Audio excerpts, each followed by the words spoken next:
Hello बच्चों, आइए आज हम उच्च माध्यमिक परीक्षा 2019 में आयोजित रसायन विज्ञान केमिस्ट्री के पेपर को सोल्व करेंगे। बच्चों, इससे पहले हम 2013 से 2018 तक के पेपर सोल्व कर चुके हैं।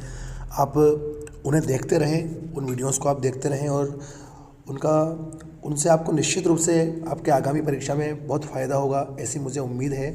आप लगातार उन पेपर को देखते रहें बच्चों, आपके बहुत काम आने वाले पेपर हैं। तो शुरू करते हैं बच्चों आज का 2019 का पेपर। सबसे पहला प्रश्न जो पेपर में आया था हमारे पहले ही पार्ट का प्रश्न है बच्चों, नेटवर्क ठोस का। नेटवर्क ठोस, कई बार ऐसा प्रश्न आया हुआ है बच्चों।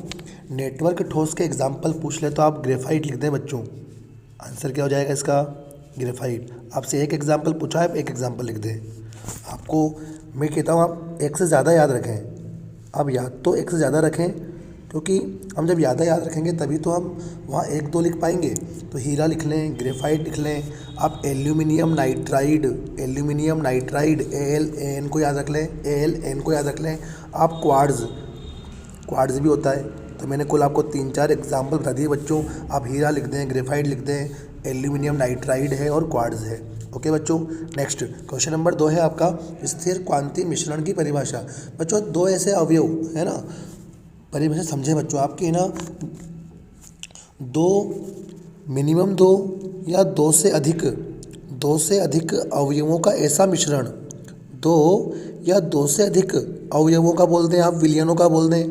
दो या अधिक अवयवों का ऐसा मिश्रण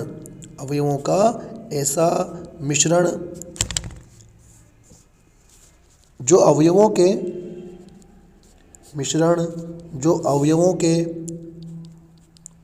संगठन में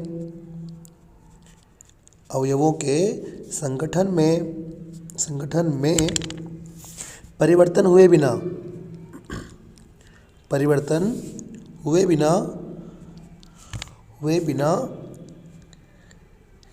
एक ही ताप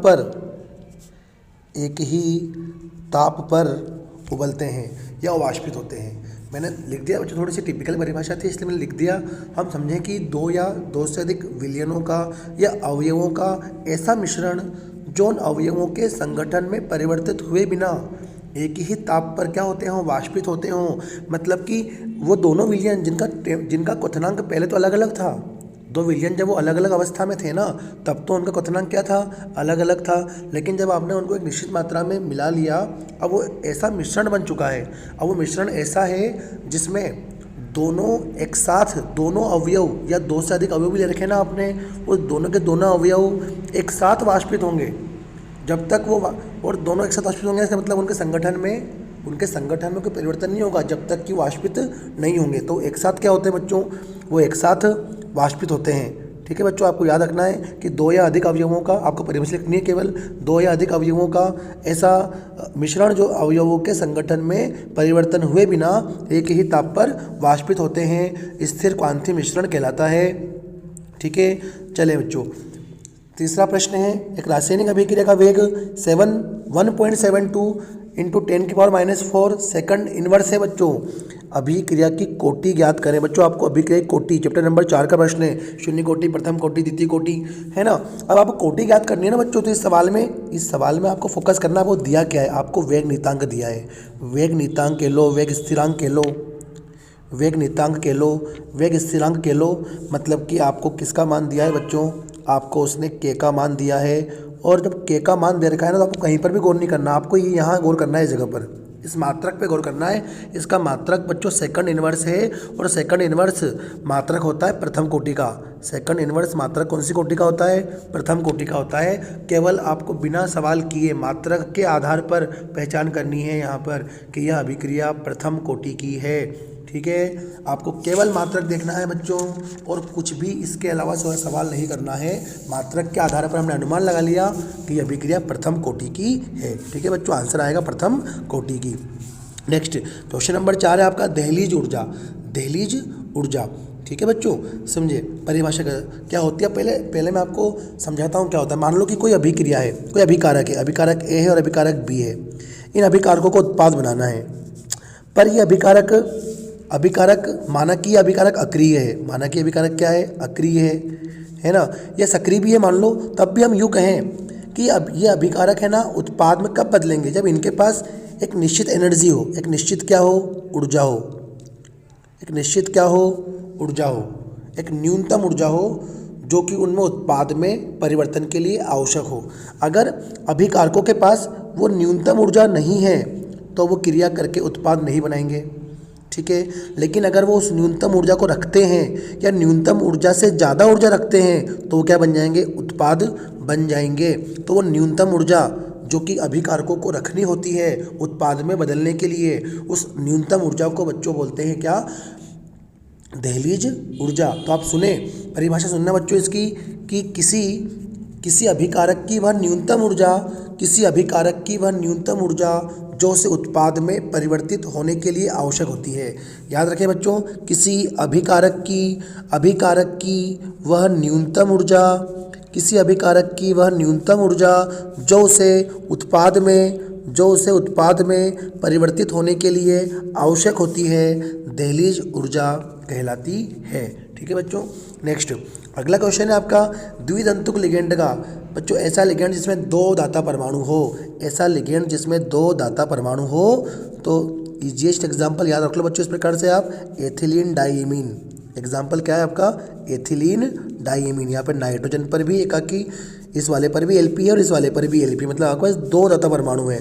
इसको बोलते हैं बच्चों एथिलीन डाइमीन। इसको EN के द्वारा रिप्रेजेंट भी करते हैं। ठीक है, नाम लिख देना है आपको, एथिलीन डाइमीन। ओके बच्चों, है ना, ये आपका एग्जाम्पल हो गया। मैं कह रहा हूँ आप एक के स्थान पे 2 एग्जाम्पल याद रखें, है ना। तो एक एग्जाम्पल ये हो गया, आप चाहे तो ग्लाइसिनेटो GLY का एग्जाम्पल भी याद रख लें। एग्जाम्पल होता है NH2 CH2NH2 और COO- ग्लाइसिनेटो। यह भी क्या है, एक द्वितंतुक लिगेंड है। ठीक है बच्चों। नेक्स्ट आपको एक ही लिखना है, आप एक ही लिखें, याद तो रखें कम से कम। ठीक है, डाई एथिल ईथर का IUPAC नाम, तो पहले आपको सूत्र पता हो कि डाई एथिल ईथर मतलब ऑक्सीजन के दोनों तरफ क्या होता है, C2H5। ये लीजिए, ये आपका डाई एथिल ईथर हो गया। आपसे पूछा क्या है, आपसे पूछा IUPAC नाम एल्कोक्सी एल्केन होता है बच्चों। ईथर का IUPAC नाम होता है एल्कोक्सी एल्केन। चूंकि हमसे डाई एथिल ईथर पूछा है तो नाम होगा क्या, एथोक्सी एथेन। IUPAC नाम हो जाएगा एथोक्सी एथेन। ठीक है। नेक्स्ट क्वेश्चन नंबर 7 है फिनोक्साइड आयन की अनुनादी संरचना। बिल्कुल पिछले चैप्टर्स में भी कई बार हमने इसकी, पिछले पेपर में भी कई बार हमने इनकी बात करी है। देखो इस प्रकार से होता है आपका फिनोक्साइड आयन। बेंजीन वाले के ऊपर O होता है, इस O के ऊपर 3 एकाकी इलेक्ट्रॉन युग्म होते हैं और इस O पर नेगेटिव चार्ज होता है। ये ऑक्साइड जो है, ये ऑक्सीजन जो है ना, ये +M प्रभाव, धनात्मक मेसोमेरिक प्रभाव दर्शाता है। अर्थात क्या होगा बच्चों, देखना कि ये जो इलेक्ट्रॉन ऑक्सीजन के ऊपर है एकाकी इलेक्ट्रॉन युग्म, ये इस प्रकार से O व बेंजीन के कार्बन के बीच डबल बंध बनाएंगे और ऐसा होने से ये बेंजीन का जो इलेक्ट्रॉन अंदर वाला, ये इस बेंजीन की आर्थो स्थिति पर आ जाएगा।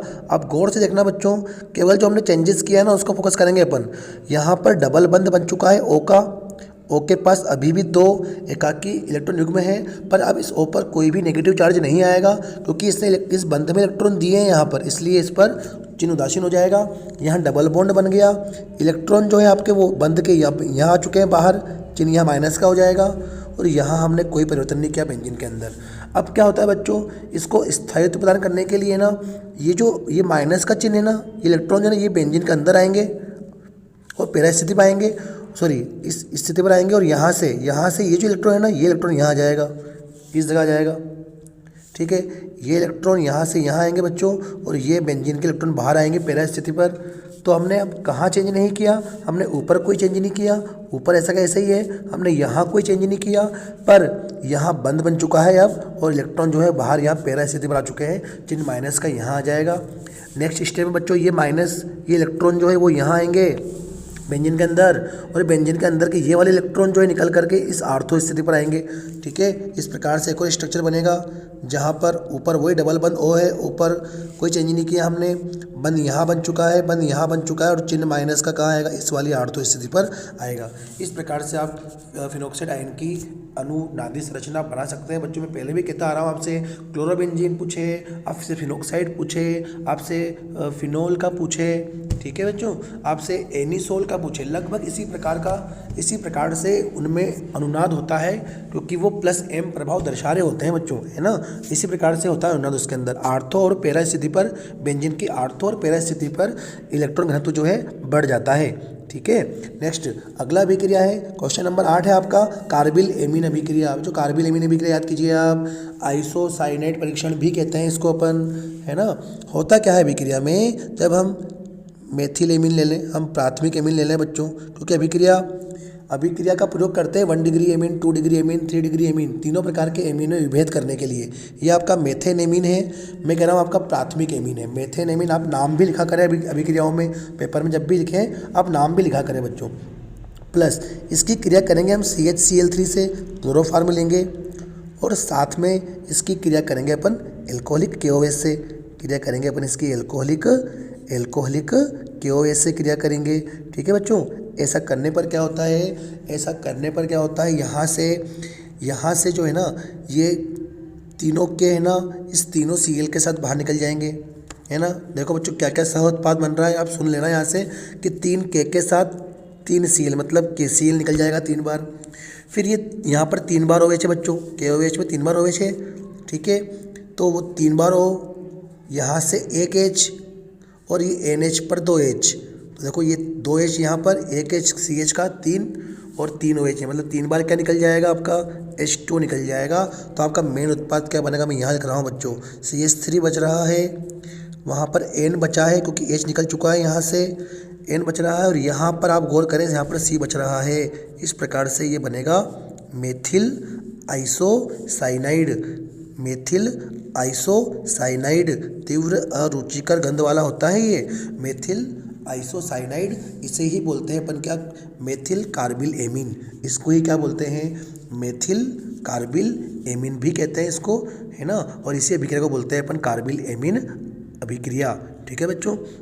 नेक्स्ट क्वेश्चन नंबर 9, वैसे ये हमारे सिलेबस में हट गया है, वर्तमान में नहीं है हमारे सिलेबस में। वैसे सीधा प्रश्न है बायोलॉजी वालों के लिए तो, कि थायरॉइड ग्रंथि से स्रावित हार्मोन, वैसे याद रख लो, कोई दिक्कत नहीं बच्चों। थायरोक्सिन हार्मोन होता है, हटा तो नहीं है, अपने हार्मोन वाले पार्ट में है बच्चों, सॉरी, वो पार्ट नंबर हमारा जो है 14 J1 उसमें मिलेगा आपको, ये बिल्कुल मिलेगा। थायरोक्सिन हार्मोन याद रख लें इसको आप, थायरोक्सिन हार्मोन, ठीक है, काटना नहीं है इसको बच्चों, याद रखना है आपको। थायरोक्सिन हार्मोन, थायराइड ग्रंथि द्वारा स्रावित हार्मोन का नाम कौन सा है, थायरोक्सिन हार्मोन, ठीक है। नेक्स्ट क्वेश्चन नंबर 10 है, जैव निम्नीकृत बहुलक का, जैव निम्नीकृत बहुलक जब भी आ जाए आप याद रख लें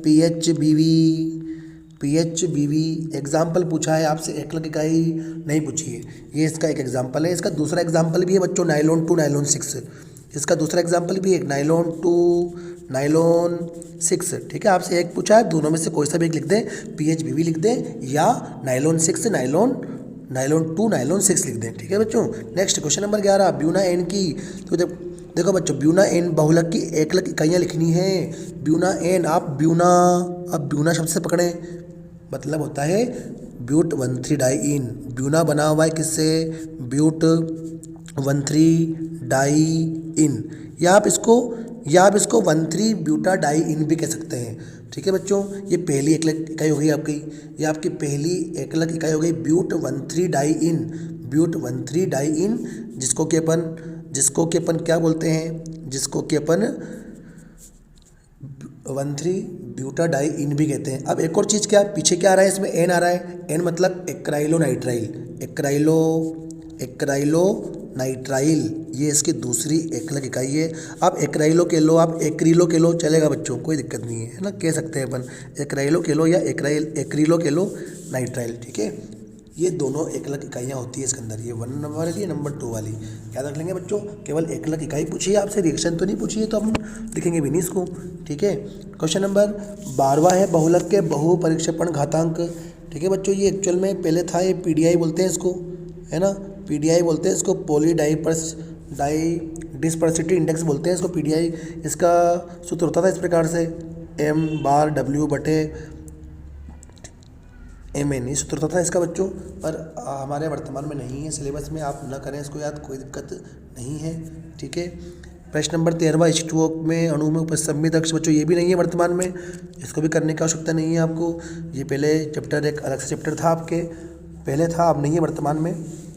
चलो क्वेश्चन नंबर 14 पर आते हैं बच्चों। शॉटकी व फ्रेंकेल दोष में अंतर पूछा है, तो मैं इस साइड पर शॉटकी लिख देता हूँ। ये प्रश्न पहले 2014 के पेपर में भी आया हुआ है बच्चों, 2014 के पेपर में भी आया हुआ है बच्चों, और ये 2019 में फिर आया है। ठीक है, देखो हमको शॉटकी व फ्रेंकेल दोष में अंतर पूछा है। मैं इस साइड पर शॉटकी लिखूंगा, उस साइड फ्रेंकेल लिखूंगा। सबसे पहली बात, शॉटकी दोष में बच्चों, शॉटकी दोष में सबसे पहला अंतर, धनायन व ऋणायन का आकार बराबर होता है। आकार क्या होता है? बराबर होता है। याद रखना है, शॉटकी दोष में धनायन व ऋणायन के आकार लगभग क्या होते हैं? लगभग समान होते हैं। जबकि फ्रेंकेल दोष में धनायन व ऋणायन के आकार में अंतर ज़्यादा होता है। आकार में अंतर होता है बच्चों। ठीक है, तो आपका पहला अंतर बिल्कुल सिंपल याद रख लें कि शॉटकी दोष में धनायन व ऋणायन के आकार जो हैं वो लगभग समान होते हैं, जबकि फ्रेंकेल दोष में धनायन व ऋणायन के आकार में अंतर अधिक होता है। नेक्स्ट हम याद रखें, शॉटकी दोष में क्या होता था? शॉटकी दोष बच्चों एक प्रकार का रिक्तिका दोष है। शॉटकी दोष एक प्रकार का क्या है? रिक्तिका दोष है। जबकि फ्रेंकेल दोष जो है एक प्रकार का विस्थापन दोष है। मतलब फ्रेंकेल में क्या होता था? फ्रेंकेल में कोई धनायन निकलता था तो उसके स्थान पर कोई धनायन निकल जाता था, मतलब है ना, उसके स्थान पर कोई आयन प्रवेश करता होगा या तो, है ना। यहाँ याद रखें रिक्तिका में क्या होगा? रिक्तिका में उसकी कमी हो जाती है आयनों की, तो ये रिक्तिका दोष है, ये विस्थापन दोष है। नेक्स्ट, दो ही अंतर पूछे मेरे हिसाब से, दो ही लिख दें आप तो काफ़ी है। आप लिख सकते हैं कि जो आपका शॉटकी दोष है इसमें क्रिस्टल का घनत्व कम हो जाता है। शॉटकी दोष में क्रिस्टल का घनत्व कम हो जाता है। फ्रेंकेल दोष में घनत्व में परिवर्तन नहीं होता, घनत्व में परिवर्तन नहीं होता। इस प्रकार से आप तीन अंतर लिख दें। आप शॉटकी दोष के एग्जाम्पल लिख दें बच्चों। शॉटकी दोष में KCl, NaCl, है ना, सीजियम क्लोराइड, इस प्रकार से आप एग्जाम्पल लिख दें। फ्रेंकेल दोष में एग्जाम्पल लिखना है, तो आप ZnS का प्रयोग कर लें, जिंक सल्फाइड का प्रयोग कर लें। आप जिंक सल्फाइड के अलावा आप AgCl ले सकते हैं, आप AgCl ले सकते हैं। फ्रेंकेल दोष में आप AgCl का प्रयोग भी कर सकते हैं, है ना। ये कुछ बातें हैं जो आप याद रख लें इस प्रकार से शॉटकी फ्रेंकेल दोष में। नेक्स्ट क्वेश्चन नंबर ब हमारा, सरल घनीय जालक में संकुलन दक्षता। बच्चों ये पहले भी प्रश्न आ चुका है। ठीक है, ये प्रश्न भी ये दोनों ही प्रश्न 2014 में आए हुए हैं, और दोनों दोबारा कब आए हैं? 2019 में दोबारा आ गए, देखो, है ना। तो देखें, सरल घनीय जालक में संकुलन दक्षता की गणना करनी है। इसका आंसर बच्चों 52.4 होता है। देखिए बच्चों, हम इसको सोल्व करेंगे। आप देखें यहाँ पर कि इस प्रकार से अपन सोल्व कर सकते हैं। इसको देखना बच्चों, आप गौर करना इस प्रकार से। सबसे पहले है ना, मैंने एक घन का चित्र बनाया बच्चों। देखो यहाँ पर इस घन के चित्र में चूंकि सरल घनी है, मतलब इसमें कण केवल कहाँ होते हैं? आठों कोनों पर होते हैं। कण केवल कहाँ होते हैं? आठों कोनों पर होते हैं। तो कण केवल आठों कोनों पर है, तो वो कण क्या है? 8 इकाइयों का भाग है। और चूंकि वो 8 इकाइयों का भाग है बच्चों, तो फिर उसका एक घन में योगदान कितना होगा? 1/8 होगा। इसलिए SCC में सबसे पहली चीज़ क्या निकाली हमने? SCC में कण कितने होंगे? SCC में 1 कण होगा। ठीक है, इसके बाद अब चूंकि कण एक ही है, तो फिर उस एक गोले का या एक अवयवी कण का आयतन कितना होगा? क्योंकि वो कण गोलाकार है बच्चों, तो गोले के आयतन का सूत्र लगाएंगे अपन 4πr क्यूब। ठीक है बच्चों, क्योंकि इसमें कितने कण हैं? एक सरल एकक कोष्ठिका में, एक SCC में कण कितना होता है? 1 होता है। तो हमने एक कण का आयतन निकाल लिया। एक कण का आयतन कितना होता है? 4πr cube. ठीक है बच्चों, ये एक कण का आयतन हो चुका है। अब इस एक कण के आयतन में हमको क्या करना है? हमको इस पूरे घनीय एकक कोष्ठिका, इस पूरी घनीय एकक कोष्ठिका का आयतन का भाग देना है। अगर हम इस एक कण के आयतन में इस पूरी घनीय एकक कोष्ठिका के आयतन का भाग दे दें, तो हमें, और उसका इंटू 100 कर दें, तो हमें इसका संकुलन दक्षता मालूम पड़ जाएगी। लेकिन हमें घनीय एकक कोष्ठिका का आयतन ज्ञात करना पड़ेगा उसके लिए पहले। तो देखो, फिर हम क्या करेंगे? फिर हमने पुनः क्या किया? घनीय एकक कोष्ठिका का आयतन लिखा, और चूंकि वो घन है तो घन का आयतन होता है भुजा इंटू भुजा, और हमने घन की भुजा क्या मान रखी है? स्मॉल a मान रखी है। इसलिए घनीय एकक कोष्ठिका का आयतन कितना हो जाएगा बच्चों? a⁻3। अब हमको चित्र दिखाई दे रहा है, इस चित्र को देखें आप। इस चित्र से हमें क्या मालूम पड़ा बच्चों की, है ना, यहाँ पर ये A और B 2 गोले हैं, 2 कण हैं, इस प्रकार से हैं बच्चों। ये जब ये दो गोले इस प्रकार से हैं तो इनके केंद्र हम आपस में मिला दें बच्चों, मैंने यहाँ चित्र बना भी रखा है इस जगह पर, है ना। तो क्या होगा, ये इसकी त्रिज्या और ये इसकी त्रिज्या, मतलब ये कह सकते हैं बच्चों इस चित्र से, ये चित्र हमको बहुत बड़ा दिखाई दे रहा है, वास्तविकता में इतना बड़ा नहीं होता है, ये बहुत पास पास होते हैं। तो हम क्या इससे क्या अनुमान लगाएंगे, हम चित्र से अनुमान लगाएंगे बच्चों कि जो ए और बी के मध्य की दूरी है ना, ये देखो आप, ये मैंने दोनों की त्रिज्याओं को मिलाया, इन दोनों की त्रिज्याओं को मिलाया तो एक आर इधर है, एक आर इधर है, तो कितना आर हुआ बच्चों, 2r। तो ऐसे लेकर बी तक के बीच की दूरी कितनी है, 2r है। वो हम इस चित्र की सहायता से समझ सकते हैं, हम इस चित्र की सहायता से भी समझ सकते हैं। मैंने चित्र यहाँ बना रखा है बच्चों, ठीक है। अब एक और बात, ये तो हमें ए बी की दूरी मालूम पड़ी इन गोलों के आधार पर, इन कणों के आपस में मिलने से। एक बात और मालूम पड़ रही है, ये ए और बी घन का किनारा भी तो है, ए और बी क्या है, घन का किनारा भी तो है।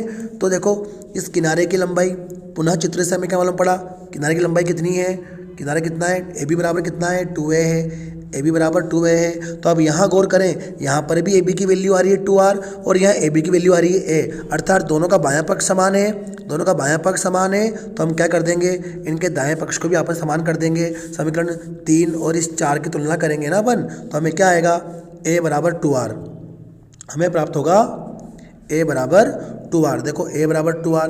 अब जब हमारे पास a का मान आ चुका है तो हम इस a के मान को इस जगह रखेंगे, घनीय एकक कोष्ठिका के आयतन में रखेंगे। तो देखो हमने नीचे रखा, हमने क्या किया, हमने घनीय एकक कोष्ठिका का आयतन निकाला बच्चों, हमने घनीय एकक कोष्ठिका का आयतन निकाला, हमने a के स्थान पर 2r का प्रयोग किया, 2 का क्यूब किया तो 8 आया, r का किया तो r क्यूब ही आया, ठीक है बच्चों। तो मैंने अभी स्टार्टिंग में कहा आपसे, जब आपको इस प्रकार से संकुलन दक्षता निकालनी पड़ जाए तो ऊपर तो आता है अवयवी कणों का आयतन, ऊपर तो आप क्या करें, अवयवी कणों का आयतन, नीचे करेंगे अपन कुल क्रिस्टल का आयतन या क्रिस्टल जालक का कुल आयतन इंटू 100। इस फॉर्मूला का प्रयोग करेंगे और इस फॉर्मूले की सहायता से अपन क्या कर सकते हैं, हम संकुलन दक्षता ज्ञात कर सकते हैं। देखो नीचे हमने क्या किया, संकुलन दक्षता निकालने के लिए हमने लगाया फॉर्मूला बच्चों, हमें लगाया फॉर्मूला, हमने क्या कहा, SCC में प्रतिशत संकुलन दक्षता, ऊपर तो लिखा हमने अवयवी कणों का आयतन और नीचे लिखा हमने घनीय क्रिस्टल का कुल आयतन इंटू किया है 100, और जब गुणा भाग करेंगे हमारा आंसर आएगा 52.4%। ठीक है बच्चों, इस प्रकार से हम इस पूरे प्रश्न को सोल्व कर सकते हैं। आप क्वेश्चन नंबर 15 सोल्व करेंगे बच्चों। क्वेश्चन नंबर 15 देखिए आपका, देखिए थोड़ा सा प्रश्न ये भी वर्तमान के सिलेबस में नहीं है हमारे, फिर भी हम सोल्व करेंगे बच्चों इसको, कि परासरण दाब तो हमारा दे रखा है वैसे पार्ट नंबर 2 में। आप प्रश्न पे गौर करेंगे बच्चों, प्रश्न क्या है हमारा, कि K4 FeCN का होल 6 एक संकुल है, इसका 0.05 कैपिटल M मोलरता दे रखी है आपको, मतलब कि C है, सांद्रता दे रखी है आपको। 300 के लिए मतलब आपको ताप दे रखा है, टेम्परेचर दे रखा है। 92% वियोजित हो गया, 92% क्या हो गया है बच्चों, वियोजित हो गया है, मतलब ये वियोजन की मात्रा है, इसको अल्फा कहते हैं अपन, वियोजन की मात्रा को बोलते हैं क्या, अल्फा बोलते हैं। विलयन का परासरण दाब ज्ञात कीजिए, मतलब आपको पाई ज्ञात करना है, ये आपको R का मान दे रखा है। देखो बच्चों इतनी सारी चीज़ें आपको दे रखी है। K4 FeCN6 का 0.05 M सांद्रता हो गई विलयन की, 300 केल्विन टेम्परेचर हो गया आपका, 92% वियोजित होता है, मतलब ये अल्फा हो गया, वियोजन की मात्रा हो गई, पर परसेंटेज में दे रखी है, ये बात याद रखना है आपको। विलयन का परासरण दाब पाई ज्ञात करना है। जब ये विलयन में है ना, विलयन में संगुणन या वियोजन की क्रिया हो जाती है ना, जब विलयन में संगुणन या वियोजन की क्रिया हो जाती है बच्चों, तो फिर है ना, तो फिर अपन को वांटहाफ गुणांक का प्रयोग करके, क्योंकि फिर सिद्धांत, क्योंकि वियोजन संगुणन हो जाने पर प्रायोगिक मान और सैद्धांतिक मान में अंतर आ जाता है बच्चों। तो फिर ऐसी स्थिति में आपको है ना परासरण दाब ज्ञात करने के लिए एक फॉर्मूला है जो याद रखना पड़ेगा। फॉर्मूला है पाई बराबर ICRT। आपको इस फॉर्मूला का प्रयोग करना पड़ेगा, पाई बराबर I into C into R into T। आपको C पता है, आपको R दे रखा है, आपको T पता है, आपको I निकालना पड़ेगा बच्चों। तो इस फॉर्मूले की सहायता से अपन पाई ज्ञात कर लेंगे बच्चों, लेकिन पहले आपको I ज्ञात करना पड़ेगा, और I ज्ञात करने का फॉर्मूला होता है बच्चों I बराबर वांटहाफ गुणांक। I क्या है आपका, वांटहाफ गुणांक। फॉर्मूला होता है 1 प्लस अल्फ़ा कोष्टक में N -1। इस फॉर्मूले की सहायता से बच्चों, इस फॉर्मूले की सहायता से आपको पहले 1/2 गुणांक आई का मान ज्ञात करना पड़ेगा। चलो ये भी कर लेते हैं। अल्फ़ा हमारे पास है, अभी बताया मैंने आपको 92% है, कोई दिक्कत नहीं है। तो फिर ये एन क्या आ गया बच्चों, ये एन ज्ञात करना पड़ेगा। ये एन है बच्चों आयनों की संख्या, कि आपका जो विलयन है, आपका जो विलयन है Fe(CN) का होल 6, इसमें कितने आयन हैं। तो आप इसको आयनित करें, जब इसको आप ऐसे आयनित करें बच्चों, तो मालूम पड़ेगा आपको इसमें K जो है वो 4 बार है, K प्लस कितनी बार है, 4 बार। और ये FeCN का होल 6, FeCN का होल 6 ये कितनी बार है, -4 लगा हुआ है इसके ऊपर, पर है तो एक ही बार ना। तो कुल आयन कितने हैं, 4 तो K के और एक इसका, मतलब कुल आयन कितने हैं, 5 है। तो इस तरीके से आपको एक और जानकारी प्राप्त हुई कि आपके पास सॉरी, एक बार फिर देख लीजिए आप, आपको क्या करना है, पाई बराबर ICRT निकालना है, ICRT निकालना है। आई मैंने आपको बताया सूत्र क्या था, आई निकालना सूत्र था आपका 1 प्लस अल्फ़ा कोष्टक में n-1 कोष्टक में n-1, ये आपका फॉर्मूला था बच्चों। देखिए अब क्या करना है अपन को, अब अपन को मैंने बताया आपको n का मान कितना आया, 5 आया।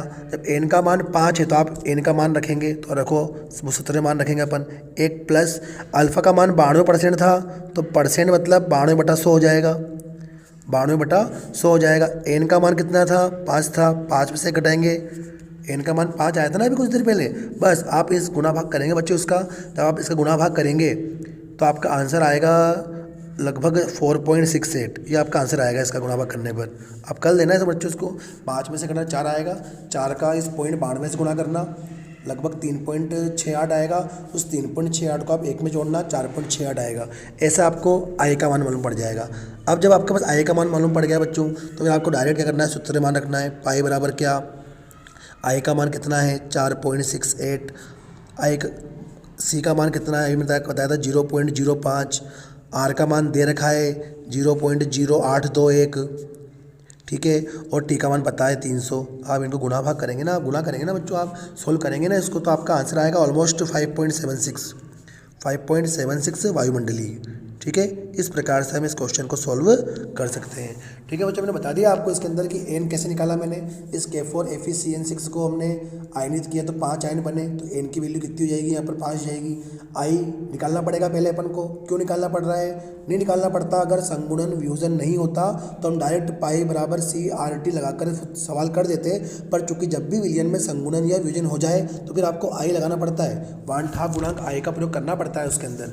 ठीक है, तो अब आई निकालने का फॉर्मूला वियोजन के लिए ये वाला फॉर्मूला है वियोजन का, है ना, संगुणन का अलग होता है, संगुणन का अलग होता है, वियोजन का फॉर्मूला है। तो आपको लिए अल्फा कितना जाएगा 92/100, परसेंटेज में रखा था इसलिए। एन का मान बता दिया मैंने कैसे निकाला, ये मान रखेंगे, आई का मान निकाल करके आप इस जगह रख देंगे और बाकी सारे मान आपको दे रखे थे, अब गुणा करेंगे आपका आंसर ये आएगा। ठीक है बच्चों, नेक्स्ट बढ़ते हैं आगे अगले सवाल की तरफ, अगले प्रश्न की तरफ। क्वेश्चन नंबर 16 है हमारा, विद्युत अपघट्यों के चालकत्व मतलब कंडक्टेंस को प्रभावित करने वाले कोई दो कारक बताने हैं, तो सबसे पहला कारक जो बच्चों है वो ताप। आपका पहला कारक क्या है, टेम्परेचर। समझना बच्चों कि आप ताप को बढ़ाएंगे, ये मैंने चिन्ह बनाया ऊपर की तरफ, ताप बढ़ाएंगे। ताप बढ़ाने पर क्या होगा, जो आपके आयन है ना, उन आयनों की ताप बढ़ाने पर विलयन के अंदर जो आयन है उन आयनों की गतिज ऊर्जा बढ़ जाएगी, और आयनों की गतिज ऊर्जा बढ़ेगी बच्चों, तो फिर वो अपने साथ आवेश का प्रवाह ज़्यादा करेंगे, है ना। तो हम कह सकते हैं ताप बढ़ाने पर आयनों की गतिज ऊर्जा बढ़ जाती है, आयनों के बीच का आकर्षण घट जाता है। आकर्षण क्या होगा, घट जाएगा। जब ताप बढ़ाएंगे तो अणु दूर दूर गति करेंगे, और जब दूर दूर गति करेंगे तो फिर उनके बीच का आकर्षण क्या हो जाएगा, कम हो जाएगा, लेकिन चालकता क्या हो जाती है, बढ़ जाती है। आप इस प्रकार लिखेंगे, ताप बढ़ाने पर आयनों की गतिज ऊर्जा बढ़ती है, जिससे आयनों के बीच का आकर्षण घट जाता है लेकिन चालकता बढ़ जाती है। तो पहला पॉइंट क्या हो गया आपका, टेम्परेचर। दूसरा पॉइंट जाएगा आपका माध्यम की श्यानता। माध्यम की श्यानता के लो, आप इसको विस्काशिता के लो। ठीक है बच्चों, श्यानता मतलब क्या होता है, द्रव के प्रवाह के मार्ग में रुकावट या बाधा श्यानता कहलाती है बच्चों। सुन लें आप, द्रव के प्रवाह, एक द्रव तेज बहता है और एक द्रव धीरे धीरे बहता है, धीरे धीरे बहता है, तो जो द्रव धीरे बहता है ना उसकी शांतता ज़्यादा है, जो द्रव तेज बहता है ना उसकी शांतता कम है। तो आप सोचो बच्चों कि शांतता बढ़ेगी तो द्रव का प्रवाह धीमा हो जाएगा, और द्रव का प्रवाह धीमा हो जाएगा तो फिर द्रव का प्रवाह धीमा हो जाएगा तो गतिज ऊर्जा भी क्या हो जाएगी, कम हो जाएगी, और चालकता भी क्या हो जाएगी, कम हो जाएगी। तो शांतता बढ़ेगी, शांतता बढ़ेगी तो चालकता घटेगी। दो कारक पूछे थे मैंने आपको, दो कारक बिल्कुल सीधी और सरल लैंग्वेज समझा दी आपको कि ताप बढ़ाने पर तो चालकता बढ़ती है और शांतता बढ़ाने पर चालकता घटती है। ठीक है, नेक्स्ट क्वेश्चन है आपका, संक्षारण एक विद्युत रासायनिक परिघटना है, समझाइए। देखो संक्षारण मतलब होता है जंग लगना, कोरोजन। संक्षारण मतलब क्या है, कोरोजन मतलब क्या होता है, जंग लगना। कि जंग लगना एक क्या है, विद्युत रासायनिक परिघटना है, बिल्कुल है बच्चों। आपको पता हो संक्षारण की क्रिया में जो लोहा होता है उस लोहे में जल की बूंदें आ जाती है, लोहे पर क्या जल आ जाता है, तो वहाँ H2O आ गया। ठीक है, फिर इसके बाद क्या होता था बच्चों, H2O पर वायुमंडल की CO2 और O2 आकर के क्रिया कर लेती थी। ऐसे होने से वो H2 और CO2 मिलकर के H2CO3 बना लेता था, और H2CO3 जो है कार्बोनिक अम्ल, यह विद्युत अपघट्टी के समान कार्य करता था। यह है ना विद्युत अपघट्टी के समान कार्य करता था, जिससे सेल में, जिससे उस एनोड पर, जिससे उस लोहे पर दो भाग बन जाते थे। एक ही अशुद्ध वाला जो कि कैथोड के समान कार्य करता था, और एक भाग वो शुद्ध वाला, जहाँ पर कि ये वाली क्रिया नहीं हुई ना तो लोहे का वो भाग, शुद्ध वाला भाग, वो एनोड का कार्य करता था। तो बताओ बच्चों, इस प्रकार से हमने क्या देखा कि लोहे पर जब जंग लगता है ना स्टार्टिंग में, तो जल आता है, CO2 आती है, O2 आती है, तो वो मिलकर के वहाँ पर एक विद्युत अपघट्टी का विलयन बनाते हैं। वो तो हो गया विद्युत अपघट्टी का विलयन। जहाँ पर ये क्रिया हुई वो लोहा अशुद्ध हो गया, उस अशुद्ध लोहे को हमने क्या मान लिया, कैथोड मान लिया, और जहाँ ये क्रिया नहीं हुई ना वो भाग क्या हो गया, आपका शुद्ध बचा हुआ है, मतलब वो एनोड हो गया। इस प्रकार से उस लोहे के ऊपर एनोड, कैथोड और विद्युत अपघट्टी का विलयन आ चुका है। मतलब एक गैल्वेनिक सेल का निर्माण हो चुका है, एक विद्युत रासायनिक सेल का निर्माण जो है वो हो चुका है बच्चों। फिर क्या होता है, इसके बाद वो जो आपने देखा इस प्रकार से कुल अभिक्रिया होती है एनोड कैथोड पर, इस प्रकार की अभिक्रिया होती थी। आयरन जो होता था वो आयरन इलेक्ट्रॉन त्यागता था, उस इलेक्ट्रॉन को ऑक्सीजन ग्रहण करती थी, और ग्रहण करके H2CO3 से प्राप्त H+ आयनों से क्रिया करती थी, और क्रिया करके इस प्रकार से एक एनोड कैथोड पर एक नेट सेल अभिक्रिया होती थी। बच्चों मैंने एक साथ नेट सेल अभिक्रिया लिख दी है यहाँ पर। इस प्रकार से क्रिया होती थी। सबसे पहले आयरन इलेक्ट्रॉन त्यागेगा, इलेक्ट्रॉन त्याग कर क्या बनेगा, Fe+2 बनेगा। मतलब ये तो क्रिया हुई एनोड वाली है ना, ऑक्सीकरण की।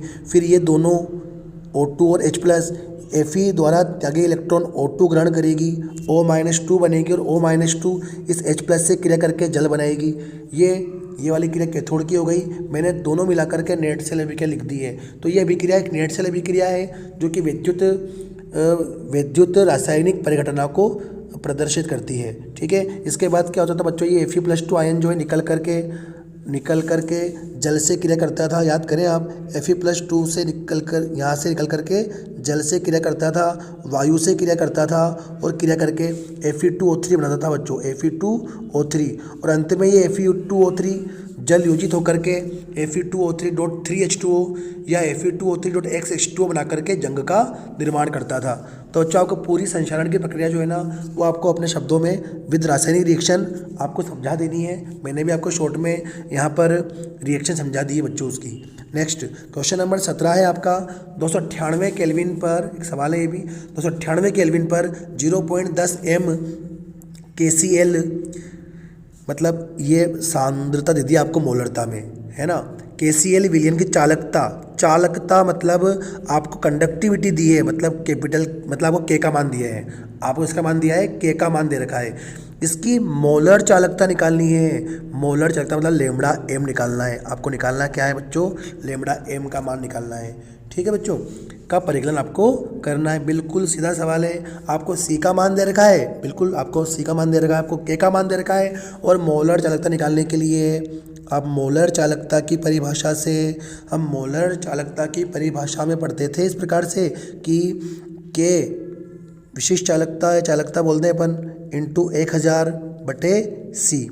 इस वाले सूत्र का अपन प्रयोग करते थे मोलर चालकता ज्ञात करने के लिए, के इंटू 1000 बटे सी। आप के का मान रख देंगे, के का मान होता है, के का मान दे रखा है 0.0129, आपको 1000 पता ही दे रखा है 1000 बट्टे में आपको सी का मान दे रखा है 0.10, 0.1 ही लिख दें कोई दिक्कत नहीं है।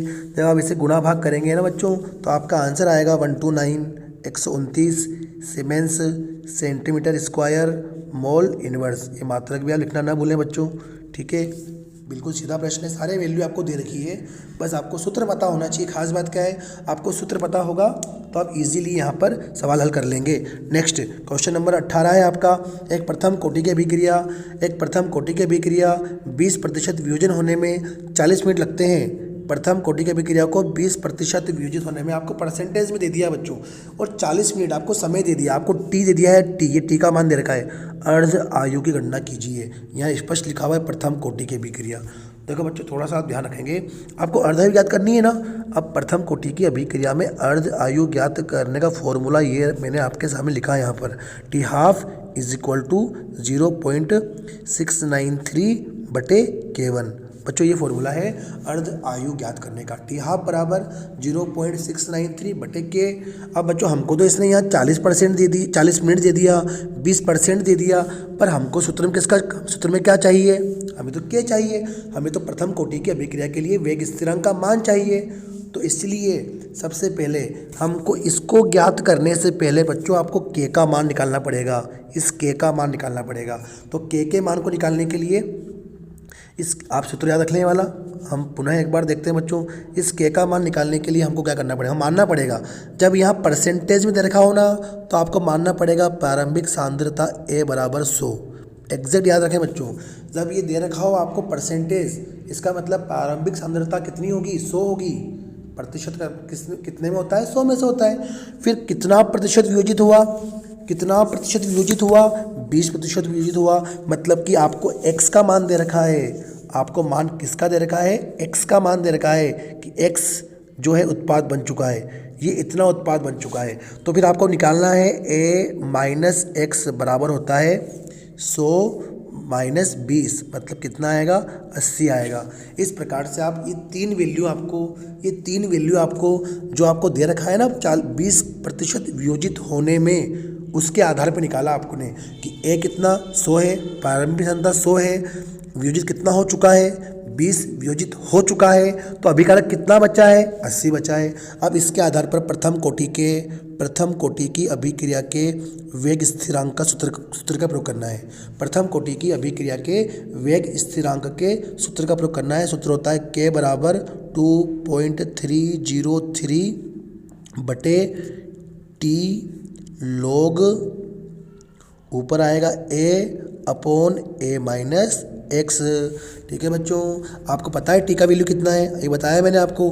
टी मतलब 40 मिनट दे रखा है आपको, तो आप 2.303 लिखेंगे, बटे में टी का वैल्यू 40 मिनट में है तो मिनट में ही रहने देंगे, है ना। ऊपर दे रखा, आगे लॉग है, ए का मान बताया मैंने आपको 100 है, और नीचे a माइनस एक्स का वैल्यू कितना है बच्चों, कितना है 80 है, सॉरी कितना है यहाँ 80। तो हम 1 0 से 1 0 काट देंगे यहाँ पर, ठीक है। फिर आप आगे हल करेंगे इसको, तो K1 बराबर अब इस 2.303 में, आप इस 2.303 में 40 का भाग देंगे ना बच्चों, लगभग 1/2/40 1/8 है ना, लगभग का वैल्यू आएगा बच्चों 0.0575, ये वैल्यू आएगा इसका भाग देने पर, ठीक है। और फिर आगे देखो, अब आप क्या करेंगे, इस log 10/8 है ना, तो आप इसको log 10 माइनस log 8 लिख सकते हैं बच्चों, log 8 लिख सकते हैं। और इस log 8 का मतलब क्या हो जाएगा बच्चों, log 8 का मतलब हो जाएगा 2 की पावर 2 इंटू 2 इंटू 2, 2 की पावर 3, ठीक है। तो आप सोल्व कर ले थोड़ा सा, इसको गणित लगानी पड़ेगी इसके अंदर अपन को। तो log 10 की वैल्यू तो 1 होती है बच्चों, याद रखना, मैं डायरेक्ट कर रहा हूँ। log 10 की वैल्यू तो बच्चों 1 होती है, ठीक है। ये log 8 का मतलब क्या है? log 8 का मतलब है 2 की पावर 3, 2 की पावर 3, 2 इंटू 2 इंटू 2। फिर ये 3 क्या होगा? 3 इस log से पहले आ जाएगा, 3 इस log से पहले आ जाएगा। और log 2 की वैल्यू आपको ये सवाल में दे रखी है बच्चों, ये देखो यहाँ पर, ये सवाल में यहाँ दे रखी है 0.3010। ना भी देना तो भी आप log 10 की और log 2 की वैल्यू याद रखें। तो आप क्या करेंगे, 0.3010 का जब गुना 3 से करेंगे तो आपका आंसर आएगा 0.09, लगभग कितना आएगा? आप उसको 1 में से घटाएंगे बच्चों, आप उसको 1 में से घटाएंगे ना, लगभग आपका मान आएगा बच्चों, यहाँ पर आप इसका गुणा भाग कर लेना बच्चों, तो आपका के का वैल्यू आएगा, आपका के का वैल्यू आएगा 5.55 इंटू 10 की पावर -3, ये वैल्यू आपका के का आएगा। तो पहले आपको बच्चों के की वैल्यू ज्ञात करनी पड़ेगी, पहले आपको के की वैल्यू ज्ञात करनी पड़ेगी। आपको बस इस log 8 को याद रखना है। log 8 का मतलब log 2 की पावर 3, तो 3 क्या होगा? log से पहले आ जाएगा। और log 2 की वैल्यू 0.3010 है, तो 0.3010 का गुणा 3 से हो जाएगा ना बच्चों। तो आप वो आंसर को इस log 10 की वैल्यू 1 में से माइनस कर देना, वो आंसर जो आएगा उसको इस 0.50 गुणा कर देना, आपका आंसर यही आएगा बच्चों, ठीक है। अब आपके पास के की वैल्यू आ चुकी है 5.55, ठीक है। और मैंने अभी कहा था अर्धायुकाल निकालने का फॉर्मूला क्या है? 0.693 के बटे में के, और के का मान अभी बताया मैंने आपको कितना, 5.55 इंटू 10 की पावर -3। आप जब इसका गुणा करेंगे फिर इसका भाग करेंगे तो आपकी वैल्यू आएगी 124.8। चूँकि हमने वहाँ मिनट था ना बच्चों, तो मिनट में आएगी, क्योंकि आपको मान मिनट में दे रखा था। ये गुणा भाग कर लेना बच्चों, आपका 124.8 इसका आंसर आ जाएगा, है ना बच्चों। नेक्स्ट आगे अगला प्रश्न देखिए बच्चों कि सवाल प्रश्न में कहा गया है एल्यूमिनियम के विद्युत धातु कर्म में ग्रेफाइट की छड़ की क्या भूमिका है? देखो एल्यूमिनियम का विद्युत धातु कर्म मतलब कि ये आपसे पूछा है होल हेराल्ड प्रक्रम, होल हेराल्ड प्रक्रम, और आपसे पूछा है ग्रेफाइट छड़ की क्या भूमिका है। तो आपको होल हेराल्ड प्रक्रम से अगर याद हो तो बच्चों ये ग्रेफाइट की छड़ है ना, वो ऊपर से लटकी होती थी इस पात्र में, एनोड का कार्य करती है। उसने पूछा है क्या भूमिका है? एनोड की भूमिका है, ठीक है। अब भूमिका तो हो गई एनोड की, एनोड पर कौन सी क्रिया होती है? एनोड पर ऑक्सीडेशन की क्रिया, ऑक्सीकरण की क्रिया होती है, ठीक है। अब आपको यही पता होना चाहिए साथ साथ कि ना ये ग्रेफाइट की छड़ क्या होती है? ऑक्सीकरण की क्रिया के द्वारा है ना धीरे धीरे नष्ट होती रहती है, धीरे धीरे नष्ट होती रहती है। और लगभग है ना 1 किलोग्राम एल्यूमिनियम बनता है ना, तो 1 किलोग्राम एल्यूमिनियम के बनने में लगभग आधा किलो तक, लगभग बोल रहा हूँ मैं, एग्जैक्ट नहीं है, लगभग आधा किलो जो एनोड है ना आपका, एनोड किसका है? ग्रेफाइट का है। ग्रेफाइट क्या है? कार्बन का प्ररूप है, मतलब कार्बन ही तो है। ये कार्बन जो है वो जल करके नष्ट हो जाता है, ठीक है। आप दोबारा सुन लें, एल्यूमिनियम के विद्युत धातु कर्म में ग्रेफाइट की छड़ की क्या भूमिका है बच्चों? एनोड की भूमिका है, एनोड का कार्य करता है ना। इस पर ऑक्सीडेशन, ऑक्सीकरण की क्रिया होती है ना। लेकिन इस क्रिया में ग्रेफाइट की छड़ जो होती है ना वो धीरे धीरे नष्ट होती रहती है और नष्ट होकर के जलने लगती है, मतलब जलती जाती है। लगभग ऐसा अनुमान लगाया हमने कि 1 किलोग्राम एल्यूमिनियम जब बनता है तो 1 किलो एल्यूमिनियम के निर्माण में लगभग आधा किलो कार्बन जल करके नष्ट हो जाता है। अब इसके बाद अगला प्रश्न है परावर्तनीय भट्टी का नामांकित चित्र पूछा है बच्चों। इस प्रकार का चित्र होता है परावर्तनीय भट्टी का नामांकित चित्र। आप बिल्कुल शानदार तरीके से चित्र बनाएंगे बच्चों, और चित्र बना करके उसका स्पष्ट नामकरण करेंगे, ठीक है। जब ऐसे चित्र बनाएंगे बच्चों तो आपका ये 1 नंबर जो 1 नंबर है ना वो कहीं भी नहीं जाएगा। अच्छे से देख लें आप, इस प्रकार का चित्र होता है परावर्तनीय भट्टी का, ठीक है बच्चों। नेक्स्ट अगला प्रश्न है आपका, क्वेश्चन नंबर 20। निम्नलिखित संकुलों में केंद्रीय धातु आयन की ऑक्सीकरण अवस्था व उप सह संयोजन संख्या आपको OS बतानी है, आपको समन्वय संख्या बतानी है। देखो पहला एग्जांपल COEN का होल थ्राइस +3। बच्चों ये EN की बात करें ना अगर, तो कोबाल्ट को तो आप X मान लें। EN उदासीन लिगेंड है, उदासीन लिगेंड तो उसका 0 हो गया, तो फिर इस EN को लिखने की आवश्यकता नहीं है। बराबर में इस ब्रैकेट के ऊपर समन्वय मंडल के ऊपर +3 है, इसका मतलब इस संकुल में कोबाल्ट की OH का मान, ऑक्सीकरण अवस्था का मान +3 है, कोबाल्ट का +3 है। समन्वय संख्या की बात करें तो ये EN कितनी बार है बच्चों, 3 बार है। लेकिन EN कैसा है, द्वितंतुक लिगेंड है।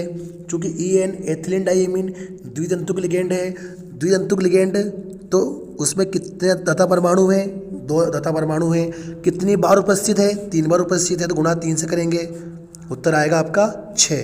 समन्वय संख्या आएगी 6। आपको ये गुणा भाग करके नहीं बताना बच्चों, आपको डायरेक्ट लिख देना है रफली करके कि CO की ऑक्सीकरण अवस्था +3 है और समन्वय संख्या 6 है। मुझे आपको समझाना है इसलिए मैं करके बता रहा हूँ इसको।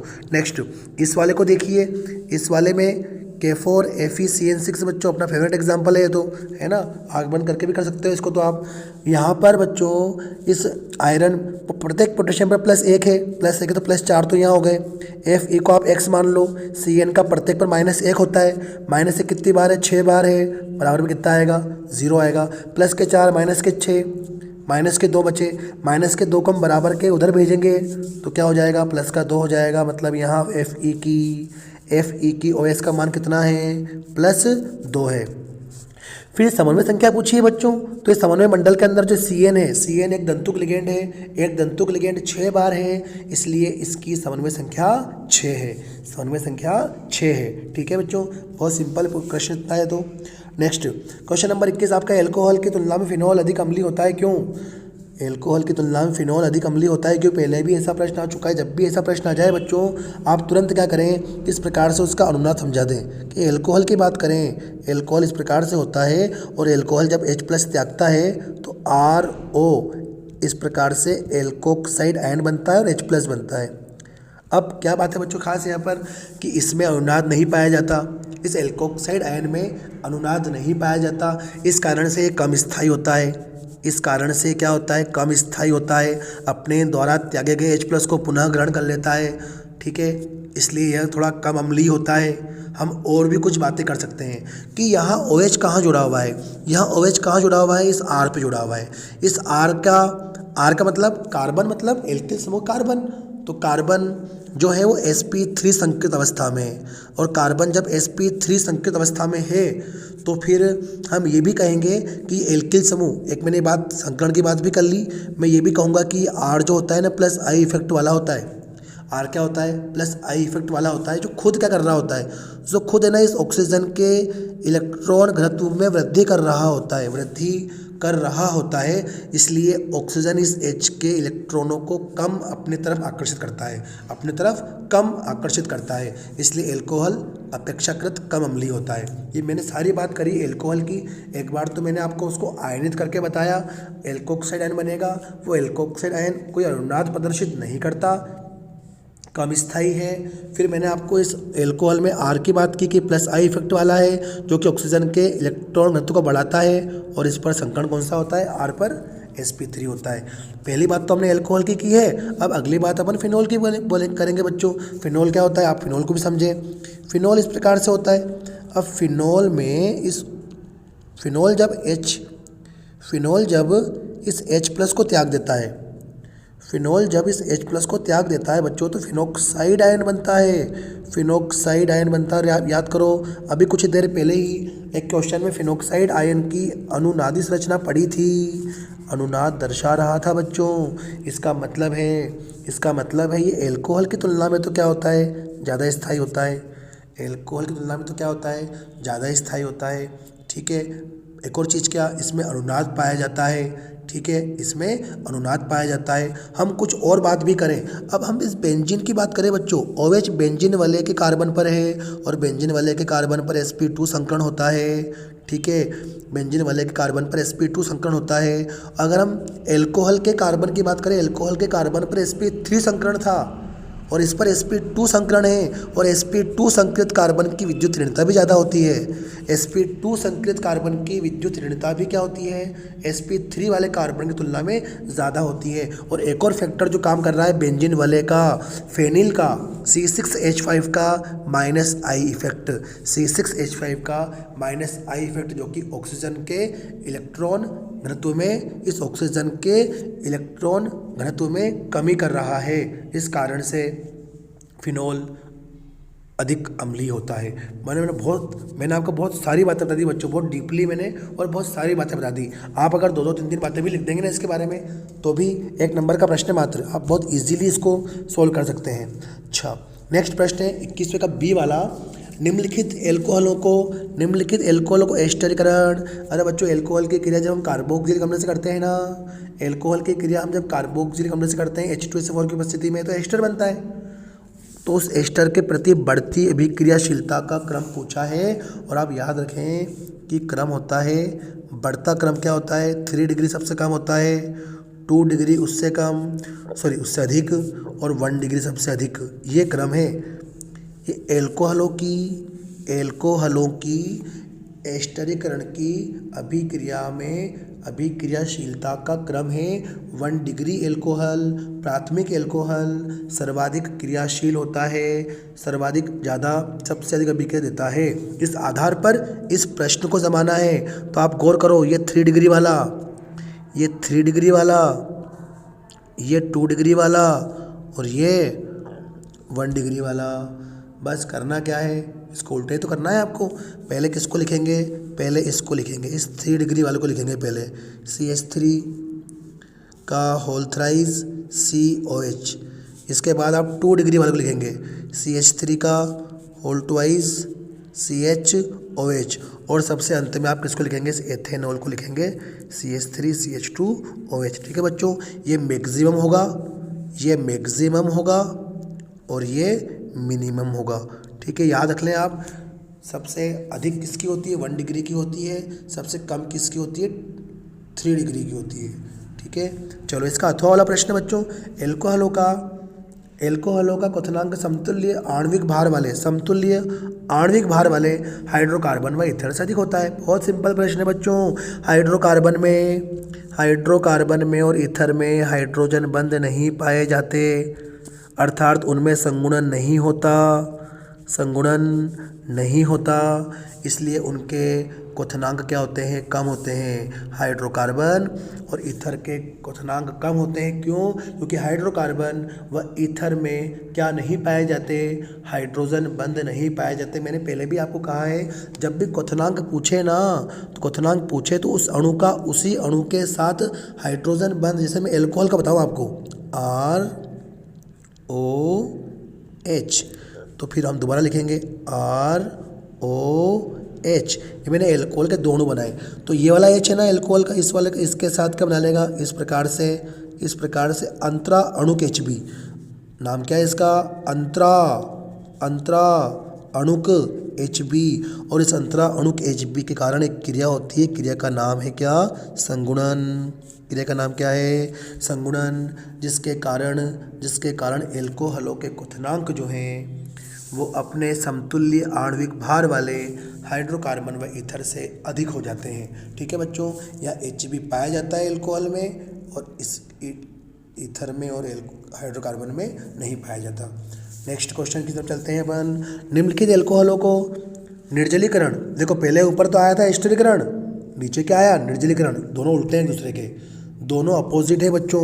एस्टरीकरण में 1 डिग्री वाला सर्वाधिक क्रियाशील होता है, जबकि निर्जलीकरण में, याद रख लें आप, निर्जलीकरण में 1 डिग्री वाला सबसे कम होता है, उससे अधिक 2 डिग्री वाला, सबसे अधिक कौन होता है, 3 डिग्री वाला।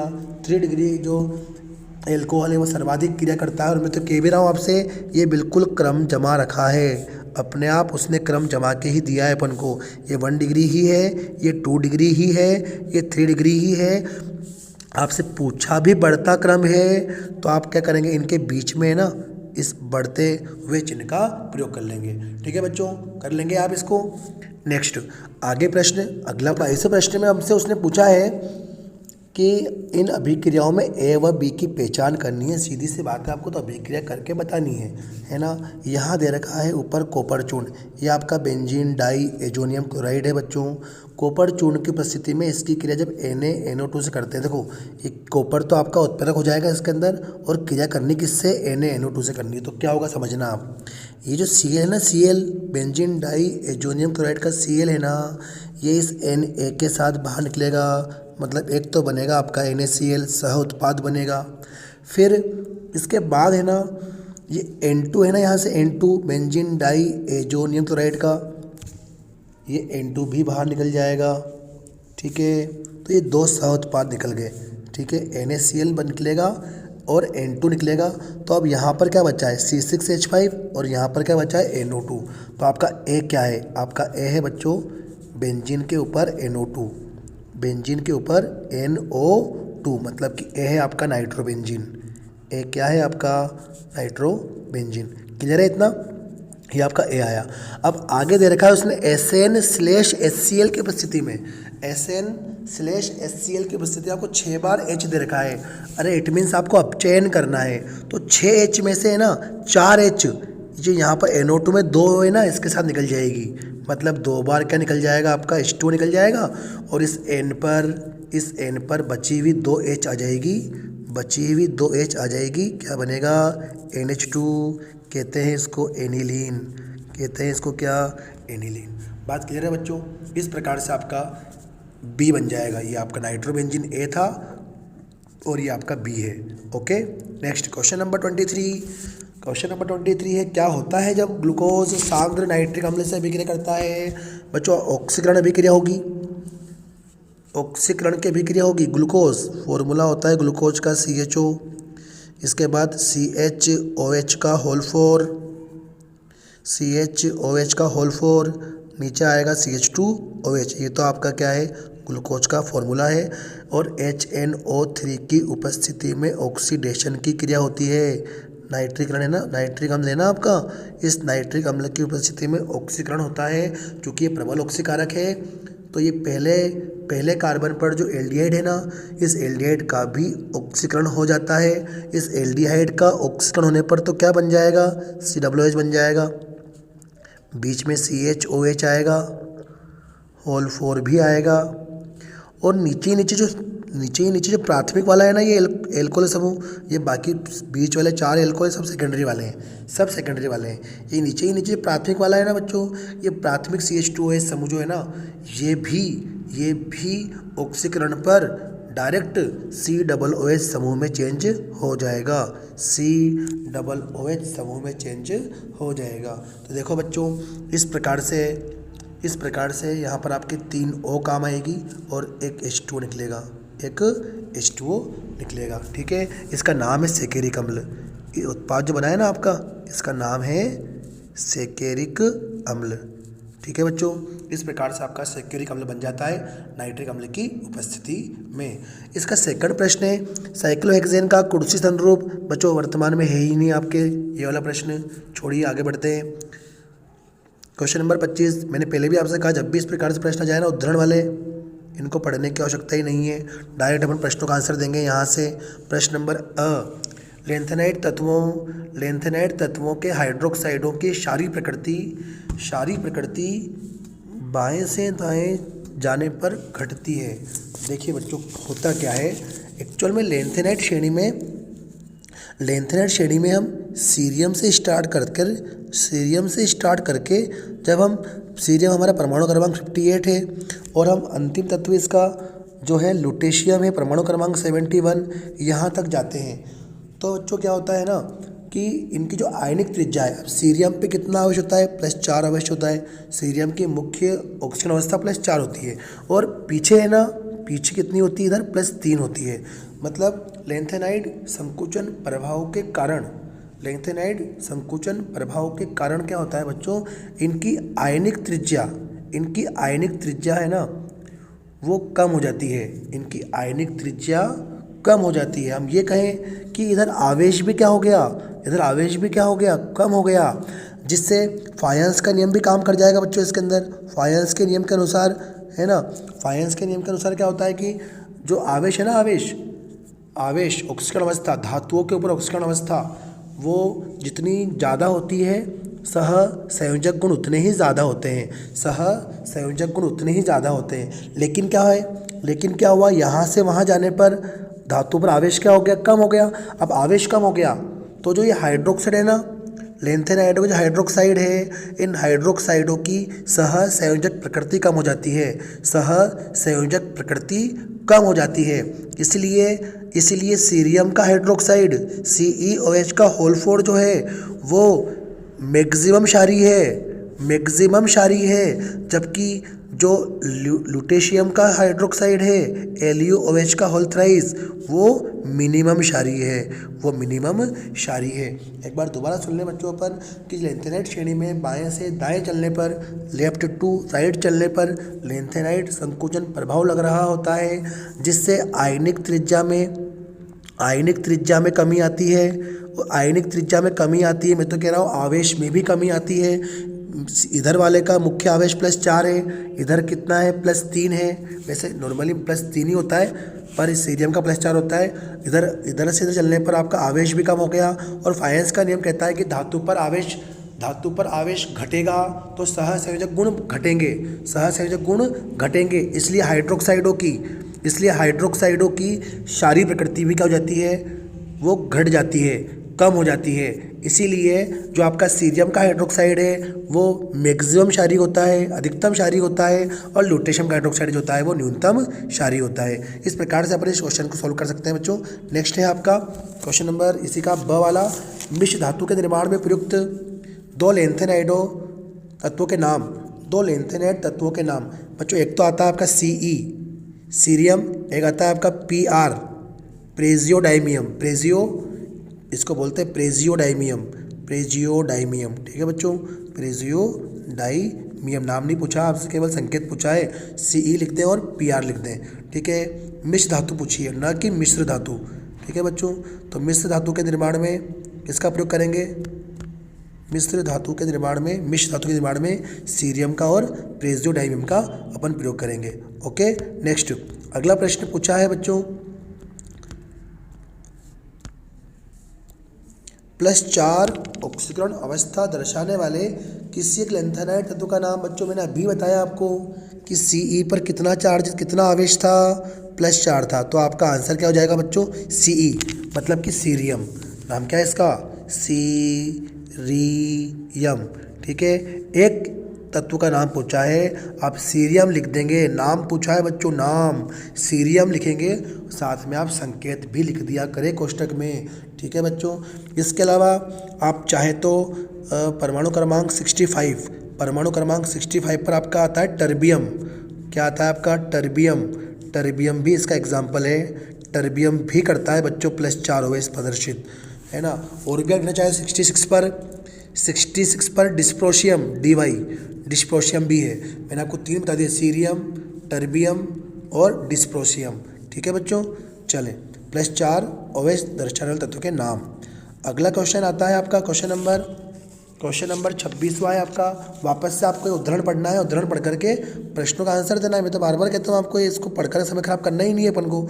ठीक है, चले हम डायरेक्ट ही उत्तर पे चलते हैं। तो हमारा उत्तर जाएगा, खाद्य पदार्थों में रसायन क्यों मिलाए जाते हैं? अरे बच्चों, खाद्य पदार्थों को लंबे समय तक खराब होने से बचाने के लिए, लंबे समय तक क्या हो, उसको खराब न हो तो खराब होने से खाद्य पदार्थों को लंबे समय तक खराब होने से बचाने के लिए तथा उन पदार्थों में पोषण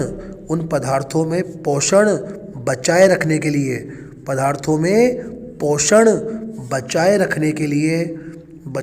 के लिए उनमें क्या मिलाए जाते हैं? खाद्य पदार्थों में रसायन मिलाए जाते हैं। ठीक है, पहला प्रश्न का आंसर हुआ हमारे अ वाले का। अब आता है ब, किन्हीं 2 परिरक्षकों के नाम। देखो बच्चों, अब तक जितने भी पेपर हमने सॉल्व किए ना, उन पेपर में केवल एक एग्जाम्पल पूछ रहा था, यहाँ इसने 2 पूछे हैं बच्चों, 2 खाद्य परिरक्षक।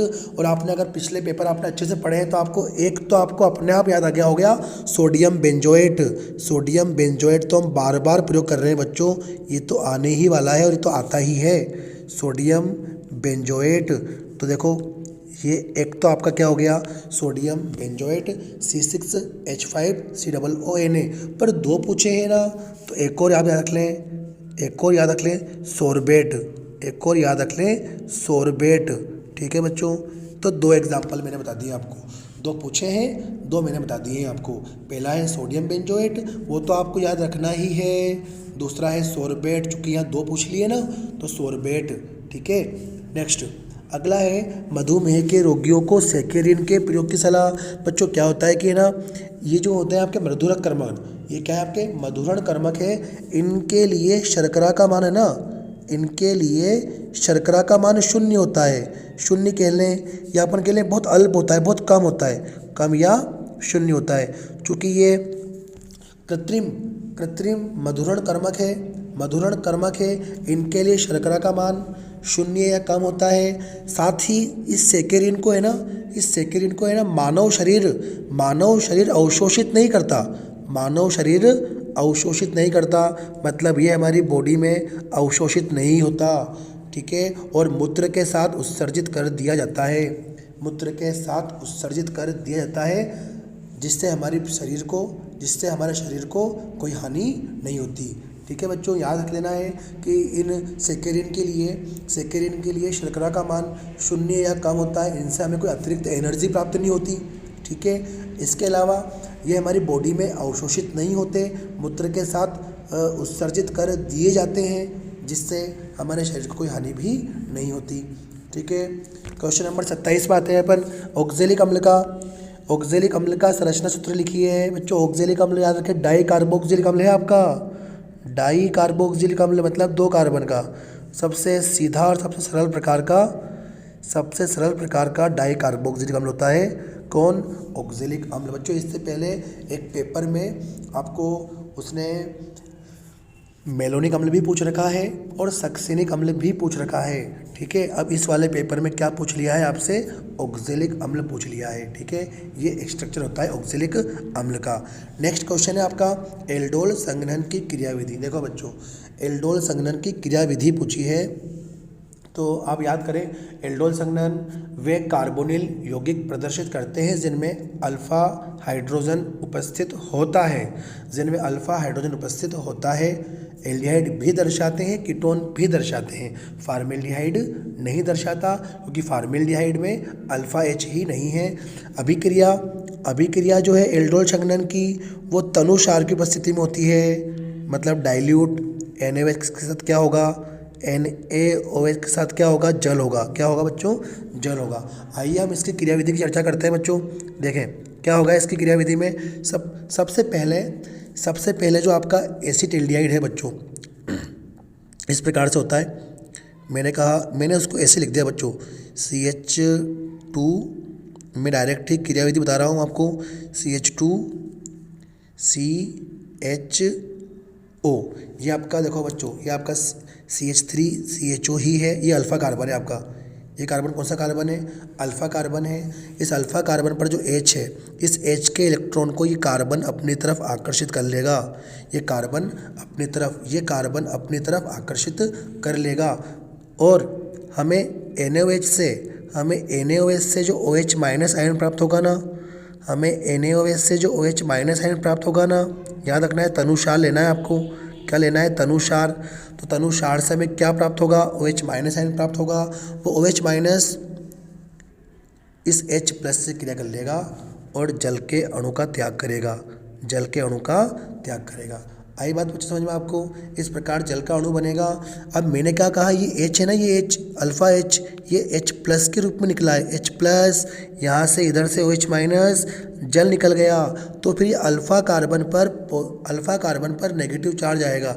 तो यहाँ पर जो उत्पाद बन रहा है ना बच्चों, मैं उसको डायरेक्टली नीचे अगली स्टेप लिख रहा हूँ। आप एक बार यहाँ पर लिख देना, यहाँ पर लिख देना, उसके बाद नीचे लिखना। मैं डायरेक्ट नीचे लिख रहा हूँ, यहाँ पर जगह कम है मेरे पास, मैं यहाँ लिख रहा हूँ। तो क्या बनेगा देखना बच्चों, ये बनेगा CH2CHO बनेगा। इस पर एकाकी इलेक्ट्रॉन युग्म आएगा और इस पर नेगेटिव चार्ज आएगा। ये आपका क्या हो जाएगा बच्चों? ये आपका नाभिक स्नेही हो जाएगा, न्यूक्लियोफाइल हो जाएगा। हो गया बच्चों नाभिक स्नेही आपका। अगला काम हम करेंगे अब क्या, इस पर हम एल्डिहाइड के दूसरे अणु को जोड़ेंगे। अब वो अणु जो है इस प्रकार से होगा आपका, देखना बच्चों, CH3 C double bond O देखो बच्चों, ये वही मैंने दूसरा अणु भी एसिटिल्डेट का लिया, मैंने दूसरा अणु भी एसिटिल्डेट का लिया है, पर ये जो पहला अणु है ना आपका, ये नाभिक स्नेही के समान कार्य कर रहा है। और अब इस दूसरे अणु में क्या होगा, इस दूसरे अणु में क्या होगा देखना, ये कार्बोनिल समूह है ना, कार्बोनिल समूह का O इस इलेक्ट्रॉन को अपने पास ले जाएगा, जिससे O पर नेगेटिव चार्ज आएगा, और जिससे O पर नेगेटिव चार्ज आएगा, और इस वाले कार्बन पर, इस कार्बोनिल समूह वाली कार्बन पर पॉजिटिव चार्ज आएगा, पॉजिटिव चार्ज आएगा। तो फिर नाभिक स्नेही को तो वही कार्बन चाहिए ना जिस पर क्या हो, पॉजिटिव चार्ज हो। मतलब याद रखें, ये नाभिक स्नेही का जो नेगेटिव वाला कार्बन है, ये वाला, ये कहाँ आक्रमण करेगा, इस पॉजिटिव वाले कार्बन पर आक्रमण करेगा।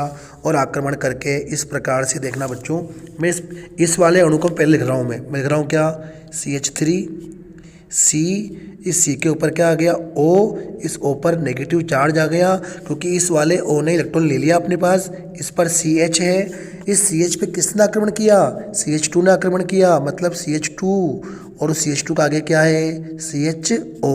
इस प्रकार से हमें ये आयन प्राप्त होगा, जिसमें O पर क्या है, नेगेटिव चार्ज है। ये बच्चों 2 स्टेप हो गई आपकी, है ना।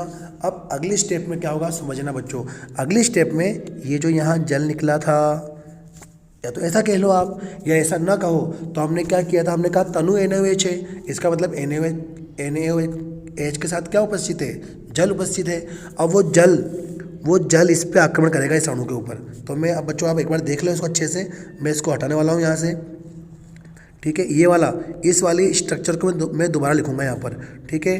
देखना, इस प्रकार से स्ट्रक्चर थी हमारी, CH3, C, इस O पर नेगेटिव चार्ज था, H था, CH2 था, और आगे क्या था, CHO था। इस पर कौन आक्रमण करेगा, जल आक्रमण करेगा तृतीय स्टेप में, और इस थर्ड स्टेप में ये H जो है वो इस O पर आक्रमण कर लेगा, और O पर आक्रमण करके इस प्रकार से उत्पाद बनाएगा। मैं ये उत्पाद बना देता हूँ, CH के ऊपर क्या आ जाएगा, OH, आगे क्या है, CH2, और आगे क्या है, CHO, और यहाँ से वापस क्या बच जाएगा, ये वापस OH माइनस बच जाएगा, जो कि हमने पहले स्टेप में लिया था ना, OH माइनस वापस यहाँ बच गया।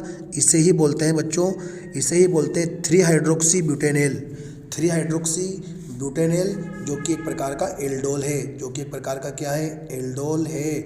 मैंने आपको ये समांश एल्डोल संघनन की क्रियाविधि समझाई है बच्चों, ठीक है। इस प्रकार से आप देख लें इसको, ठीक है। चले नेक्स्ट अगले क्वेश्चन में चलते हैं अपन।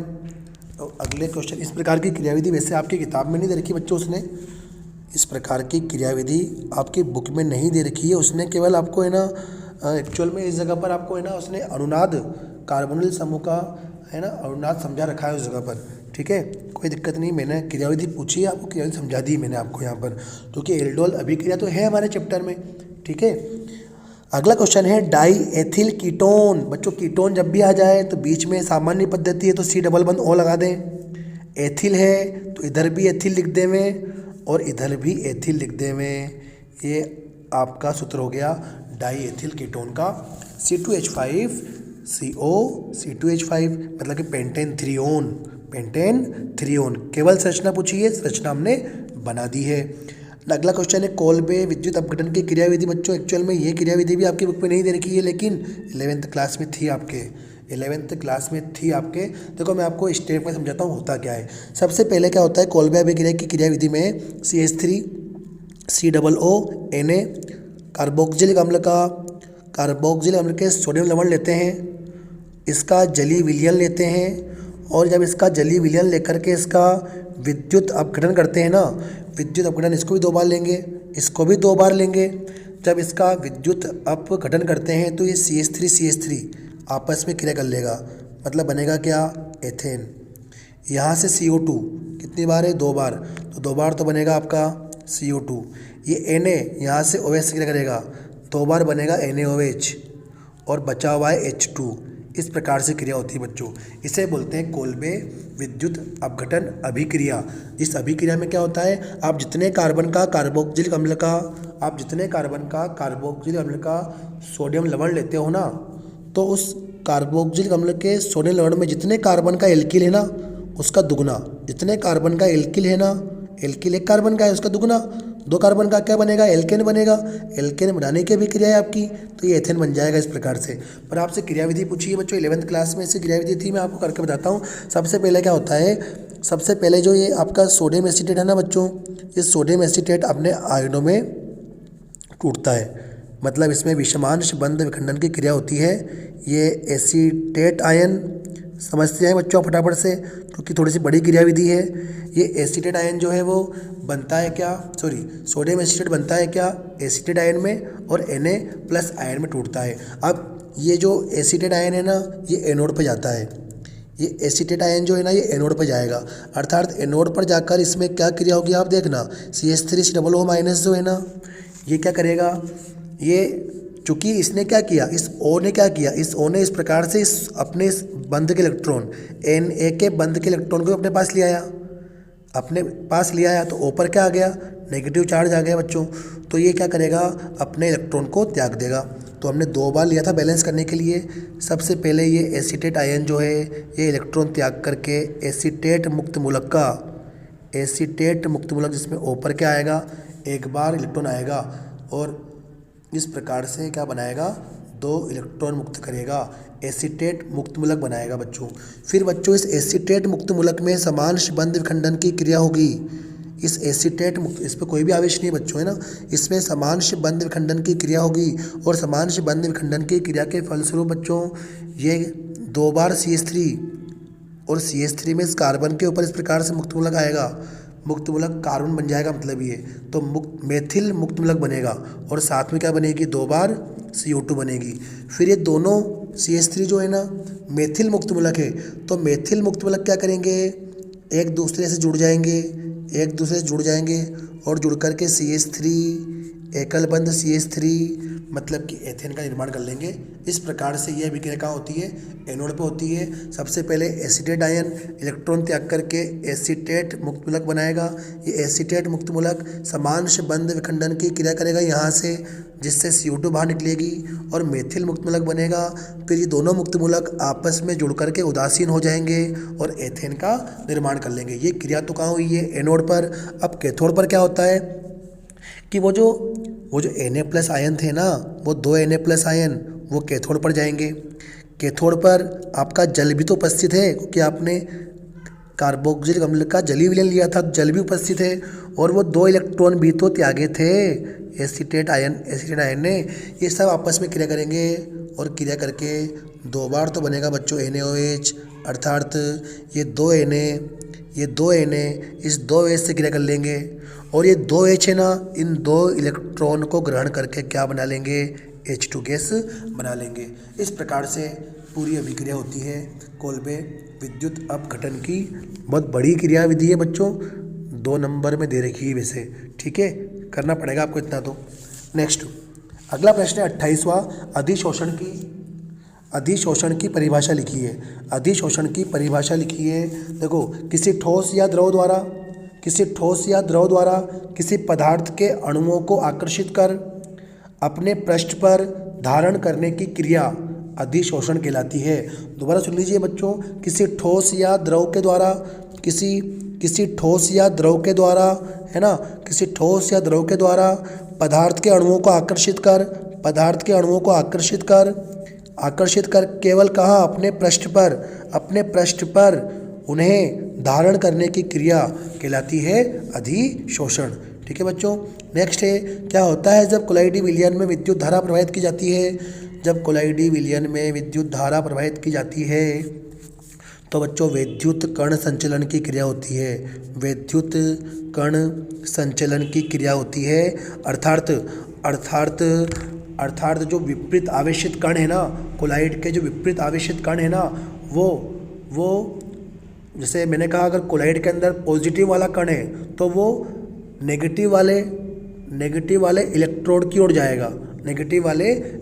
की ओर जाएगा। इस क्रिया को बोलते हैं अपन क्या, विद्युत कण संचलन। तो कोलाइडी विलयन में विद्युत धारा प्रवाहित करने पर कोलाइडी कण विपरीत आवेशित इलेक्ट्रोड की ओर गमन करने लग जाते हैं, जिसे बोलते हैं अपन विद्युत कण संचलन। ठीक है, जल के शुद्धिकरण में फिटकरी का प्रयोग क्यों करते हैं? बिल्कुल सिंपल सा लॉजिक है बच्चों। फिटकरी पोटाश एलम होती है और पोटाश एलम में एल्यूमिनियम होता है बच्चों। एल्यूमिनियम पर +3 चार्ज होता है, अर्थात एल्यूमिनियम जो है फिटकरी में जो Al+3 है वो एक धनावेशित विद्युत अपघट्टी है। एक क्या है? धनावेशित विद्युत अपघट्टी है। जबकि जल में है ना अशुद्धि के रूप में ऋणावेशित मिट्टी के कण होते हैं। तो जब ये विद्युत अपघट्टी इस जल में उपस्थित ऋणावेशित मिट्टी के कण से क्रिया करेगा तो ये मिट्टी के कणों का स्कंदन कर देगा, उनको उदासीन कर देगा, जिससे वो मिट्टी के कण उस पानी में नीचे बैठ जाएंगे और पानी को छान करके अपन स्वच्छ कर लेंगे। इस प्रकार फिटकरी के द्वारा अपन पानी का शुद्धिकरण कर लेते हैं। फिर अगला प्रश्न है, कोलाइडी विलयनों के शुद्धिकरण की अपोहन विधि का नामांकित चित्र बनाइए। देखिए बच्चों, अपोहन विधि का चित्र पूछा है तो ये देखिए, ये अपोहन विधि का चित्र है। विद्युत अपोहन पूछा है तो विद्युत अपोहन का ही चित्र है। अपोहन से केवल एक बात में अलग है, अपोहन में एनोड कैथोड का प्रयोग नहीं करते, क्योंकि ये विद्युत अपोहन है। केवल इसमें क्या लगा लेते हैं? एनोड और कैथोड लगा लेते हैं। एनोड कैथोड लगा करके इस क्रिया को तीव्र कर लेते हैं। ठीक है बच्चों, चले चित्र देख लें आप। चित्र बार बार पूछा गए हैं, ये आप इनको देखते भी जाएं और आप इनको बना के रखें, आप याद रखें इनको आप। ठीक है बच्चों, अगला प्रश्न है आपका 28वें का द भी हो गया है। 28वें का अथवा वाला रासायनिक अधिशोषण की परिभाषा लिखनी है आपको। देखो बच्चों, जब किसी अधिशोषक की सतह पर मान लो कि अधिशोषक है आपका, अधिशोषक है, इस अधिशोषक की सतह पर कोई अधिशोष्य आए और अधिशोष्य यहाँ इस सतह पर आकर प्रबल रासायनिक बंधों के द्वारा बंधित हो जाए, आकर बंधित हो जाए, तो उसे ही बोलते हैं क्या? रासायनिक अधिशोषण। अर्थात रासायनिक अधिशोषण में अधिशोष्य व अधिशोषक के मध्य रासायनिक बंध पाए जाते हैं। ठीक है, जैसे हम एग्जाम्पल बोलें कि कार्बन की सतह पर ऑक्सीजन का अधिशोषण, ये इसका एग्जाम्पल हो जाएगा बच्चों। क्या होता है जब प्रकाश पुंज कोलाइडी विलयन में से गुजरते हैं? बच्चों, टिंडल प्रभाव होता है। क्या होता है? सिंपल सा आंसर क्या होता है? टिंडल प्रभाव होता है कि जब आप प्रकाश को किसी कोलाइडी विलयन में से गुजारते हैं तो प्रकाश का मार्ग स्पष्ट दिखाई देने लगता है। हम यूँ कहें, ये इसलिए होता है कि वहाँ पर उन कोलाइडी कणों के द्वारा प्रकाश का प्रकीर्णन कर दिया जाता है और प्रकाश के प्रकीर्णन के कारण हमें प्रकाश का मार्ग बिल्कुल स्पष्ट दिखाई देने लग जाता है। इस क्रिया को बोलते हैं टिंडल प्रभाव। ठीक है बच्चों, नेक्स्ट आता है आपका आकाश का रंग नीला क्यों दिखाई देता है? बच्चों, आसमान में क्या होता है? आसमान में धूल मिट्टी जलवाष्प कई सारे असंख्य कण होते हैं, असंख्य कोलाइड कण होते हैं। हम यूँ कहें, असंख्य क्या होते हैं? कोलाइड कण होते हैं। ठीक है, वायुमंडल में धूल, जलवाष्प, मिट्टी आदि के असंख्य क्या होते हैं? कोलाइडी कण होते हैं। जब प्रकाश उन कोलाइडी कणों से गुजर रहा होता है, तो इन कोलाइडी कणों के द्वारा प्रकाश के कम तरंगदैर्घ्य वाले नीले रंग के प्रकाश का प्रकीर्णन कर दिया जाता है, जिससे हमें आसमान का रंग नीला दिखाई देता है ना। कि जब वायुमंडल में धूल, मिट्टी, जलवाष्प, धुआं आदि के कोलाइडी कण होते हैं, जब सूर्य का प्रकाश इन कोलाइडी कणों से गुजरता है तो इन कणों के द्वारा प्रकाश के कम तरंगदैर्घ्य वाले नीले प्रकाश का प्रकीर्णन कर दिया जाता है, जिससे हमें आकाश क्या होगा? नीला दिखाई देगा। अगला है कोट्रेल धूम्र अवक्षेपक का चित्र पूछा है। ये इस प्रकार का चित्र होता है। आप चित्र देख लें बच्चों, ये चित्र बारंबार आ रहे हैं, आपको बहुत अच्छे से इन चित्रों को गौर कर लेना है और बना लेना है आपको, ठीक है। इस प्रकार का एक चित्र है जो आपको याद रखना है, कोट्रेल अवक्षेपक का, ठीक है बच्चों। फिर से हम आगे बढ़ते हैं अगले प्रश्न की ओर। क्वेश्चन नंबर हमारा 29वां है, नाइट्रिक अम्ल में नाइट्रोजन की ऑक्सीकरण अवस्था बच्चों +5 होती है, HNO3। आप चाहे तो निकाल कर देख लेना, प्लस का 5 आएगा आंसर। क्या होता है जब सांद्र H2SO4, जब सल्फर सांद्र H2SO4 से अभिक्रिया करता है तो हम सल्फर लेंगे और सल्फर की क्रिया हम सांद्र H2SO4 से करेंगे। इसको गर्म भी करना पड़ता है बच्चों। ऐसा करने पर 3 बार तो SO2 बनती है और 2 बार जल बनता है। ये क्रिया हो गई आपकी सल्फर की सांद्र H2SO4 से, ठीक है बच्चों। अगला प्रश्न देखिए आप, आधुनिक गोताखोज उपकरणों में हीलियम का उपयोग ऑक्सीजन के तनुकारी के रूप में क्यों किया जाता है बच्चों? हीलियम की रक्त में विलेयता बहुत कम होती है। हीलियम की रक्त में विलेयता क्या होती है? बहुत कम होती है, इसलिए, ठीक है, ये इसका आंसर है। नेक्स्ट, HClO3 की संरचना। HClO3 पिछले पेपर में 2018 के पेपर में बच्चों HClO4 पूछा था, HClO4 पूछा था। अब क्या पूछा है? HClO3। कुछ नहीं करना आपको, इस प्रकार से OH लगा देना है, वहाँ पर एक बार डबल बंद और आया था। इस प्रकार का स्ट्रक्चर होता है किसका? HClO3 का, ठीक है। नेक्स्ट, अगला प्रश्न अथवा वाले प्रश्न पे आते हैं पर इसके। अमोनिया में नाइट्रोजन परमाणु की संकृत अवस्था बच्चों sp3 संकरण होता है। नाइट्रोजन पर कैसा होता है? sp3 संकरण होता है। अगला प्रश्न क्या होता है जब कार्बन सांद्र H2SO4 बच्चों, उस वाले अथवा वाले प्रश्न में सल्फर की H2SO4 से क्रिया पूछी थी, यहाँ इसने किसकी पूछी है? कार्बन की पूछी है। तो कार्बन की क्रिया आप किससे करेंगे? 2H2SO4 से करेंगे। और जब कार्बन की क्रिया आप 2H2SO4 से करेंगे, चैप्टर नंबर 7 का प्रश्न है, CO2 बनेगा, कार्बन डाइऑक्साइड बनेगा, साथ में SO2 बनेगी, सल्फर डाइऑक्साइड बनेगी और साथ में जल बनेगा। इस प्रकार से इसकी क्रिया होती है ना बच्चों, नोट कर लीजिए आप इसको। नेक्स्ट, अगला प्रश्न है हेलोजन यौगिकों की तुलना में अंतरा हेलोजन यौगिक अधिक क्रियाशील। बच्चों आपके पाठ्य पुस्तक के प्रश्न है पार्ट नंबर 7 का कि हेलोजन तो कैसे होते हैं? X2 समान प्रकार के, Cl2 Br2 I2। मैंने कहा Cl2 Br2 ये तो आपके हेलोजन। उसने कहा अंतरा हेलोजन जैसे ICl, इस प्रकार के। तो प्रश्न कहा कि हेलोजन की तुलना में अंतरा हेलोजन वाले हैं ना, ये अधिक क्रियाशील क्यों होते हैं? तो बच्चों इनमें उपस्थित बंध जो होता है दुर्बल होता है। अंतरा हेलोजन यौगिक में उपस्थित बंध दुर्बल होता है, इसलिए ये हेलोजन की तुलना में अधिक क्रियाशील होते हैं। इस प्रकार से आपको वर्णन लिख देना है कि अंतरा हेलोजन यौगिक में उपस्थित बंध दुर्बल होता है, इस कारण से ये हेलोजन से अधिक क्रियाशील होते हैं, जल्दी टूट जाता है ना बंध। नेक्स्ट, प्रश्न नंबर 2, XeF6 की संरचना। जिनोन हेक्साफ्लोराइड बच्चों, इस पर sp3d3 संकरण होता है, sp3d3 संकरण होता है। तो इसकी ज्यामिति पूछी आपसे, इसका स्ट्रक्चर बनाएंगे इस प्रकार से, अपन एक वर्ग बना लेंगे इस प्रकार से। इस वर्ग के केंद्र में Xe लिखेंगे, वर्ग के 4 कोनों पर 4F, तो ऐसे लिख देंगे अपन।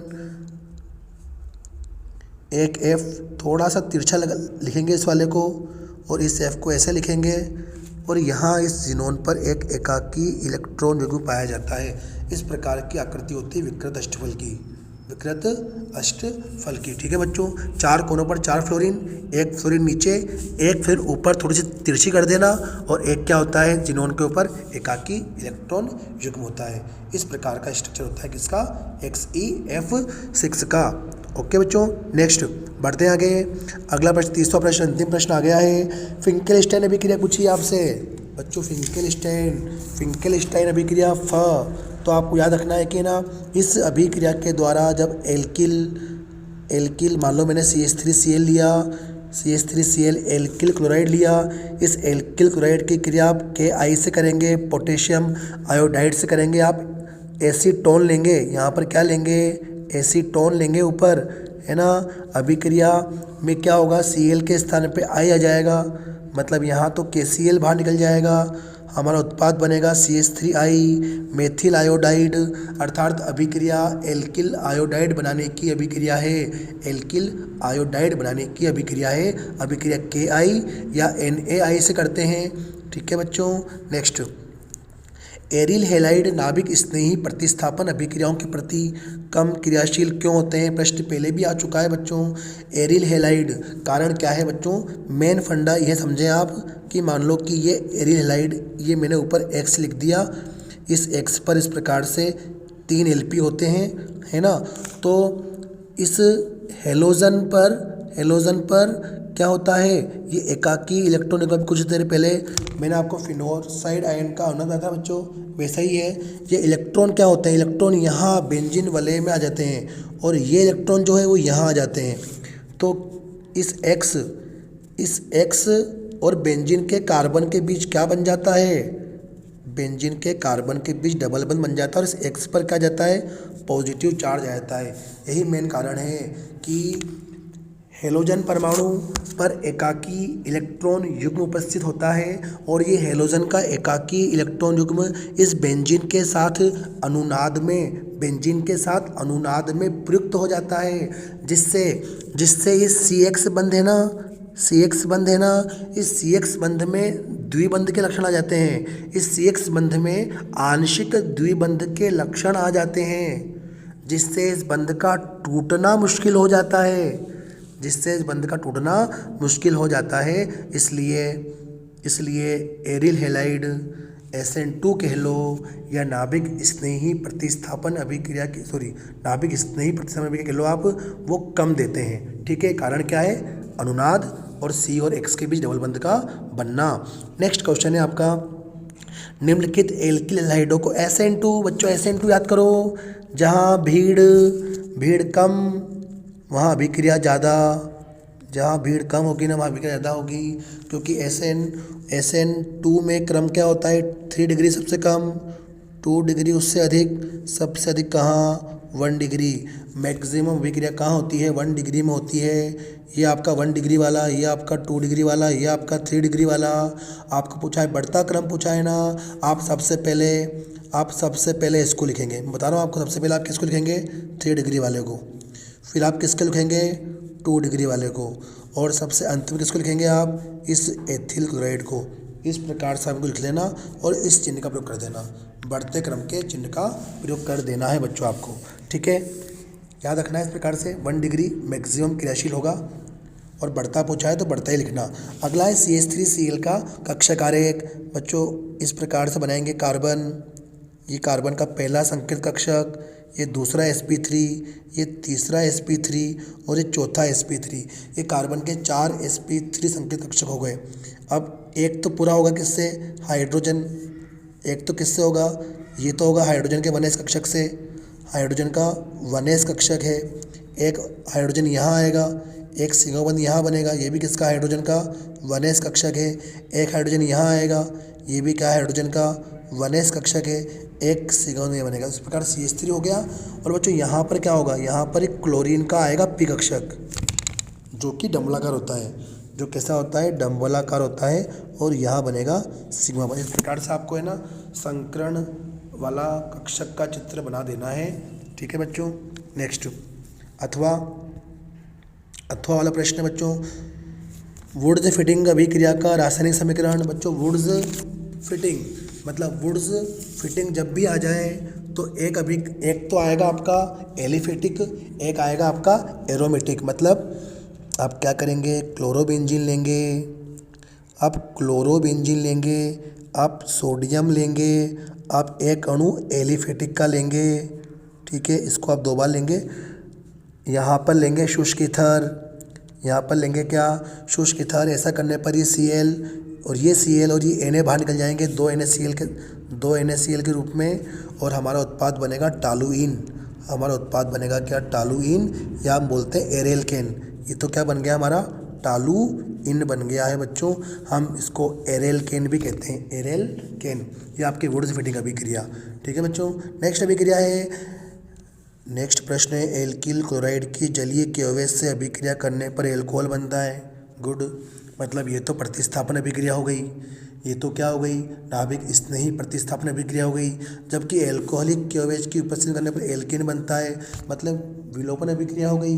दोनों में केओएच था, पर एक जगह पर अभिक्रिया कौन सी हुई है, एक जगह पर अभिक्रिया एल्कोहल में होती है प्रतिस्थापन, नाभिक स्नेही प्रतिस्थापन, और एल्कीन जब बनता है ना तो होती है विलोपन अभिक्रिया। ठीक है बच्चों।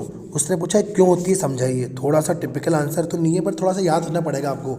आप सोचें कि जब है ना आप एल्किल क्लोराइड की क्रिया है ना, आप एल्किल क्लोराइड की क्रिया किसी नाभिक स्नेही से करते हैं, नाभिक स्नेही बोल दो, क्योंकि केओएच क्या है, या केओएच बोल दो, क्षार है। केओएच में OH माइनस क्या है आपका, केओएच में OH माइनस क्या है आपका, नाभिक स्नेही तो है। तो आप किसी नाभिक स्नेही से करते हैं या क्षार जैसे केओएच से करते हैं, तो दो प्रकार की अभिक्रिया होने की संभावना होती है, दो प्रकार की अभिक्रिया होने की संभावना होती है, प्रतिस्थापन और विलोपन। ठीक है। इन दोनों अभिक्रियाओं में प्रतिस्पर्धा होती है, इन दोनों अभिक्रियाओं में प्रतिस्पर्धा होती है।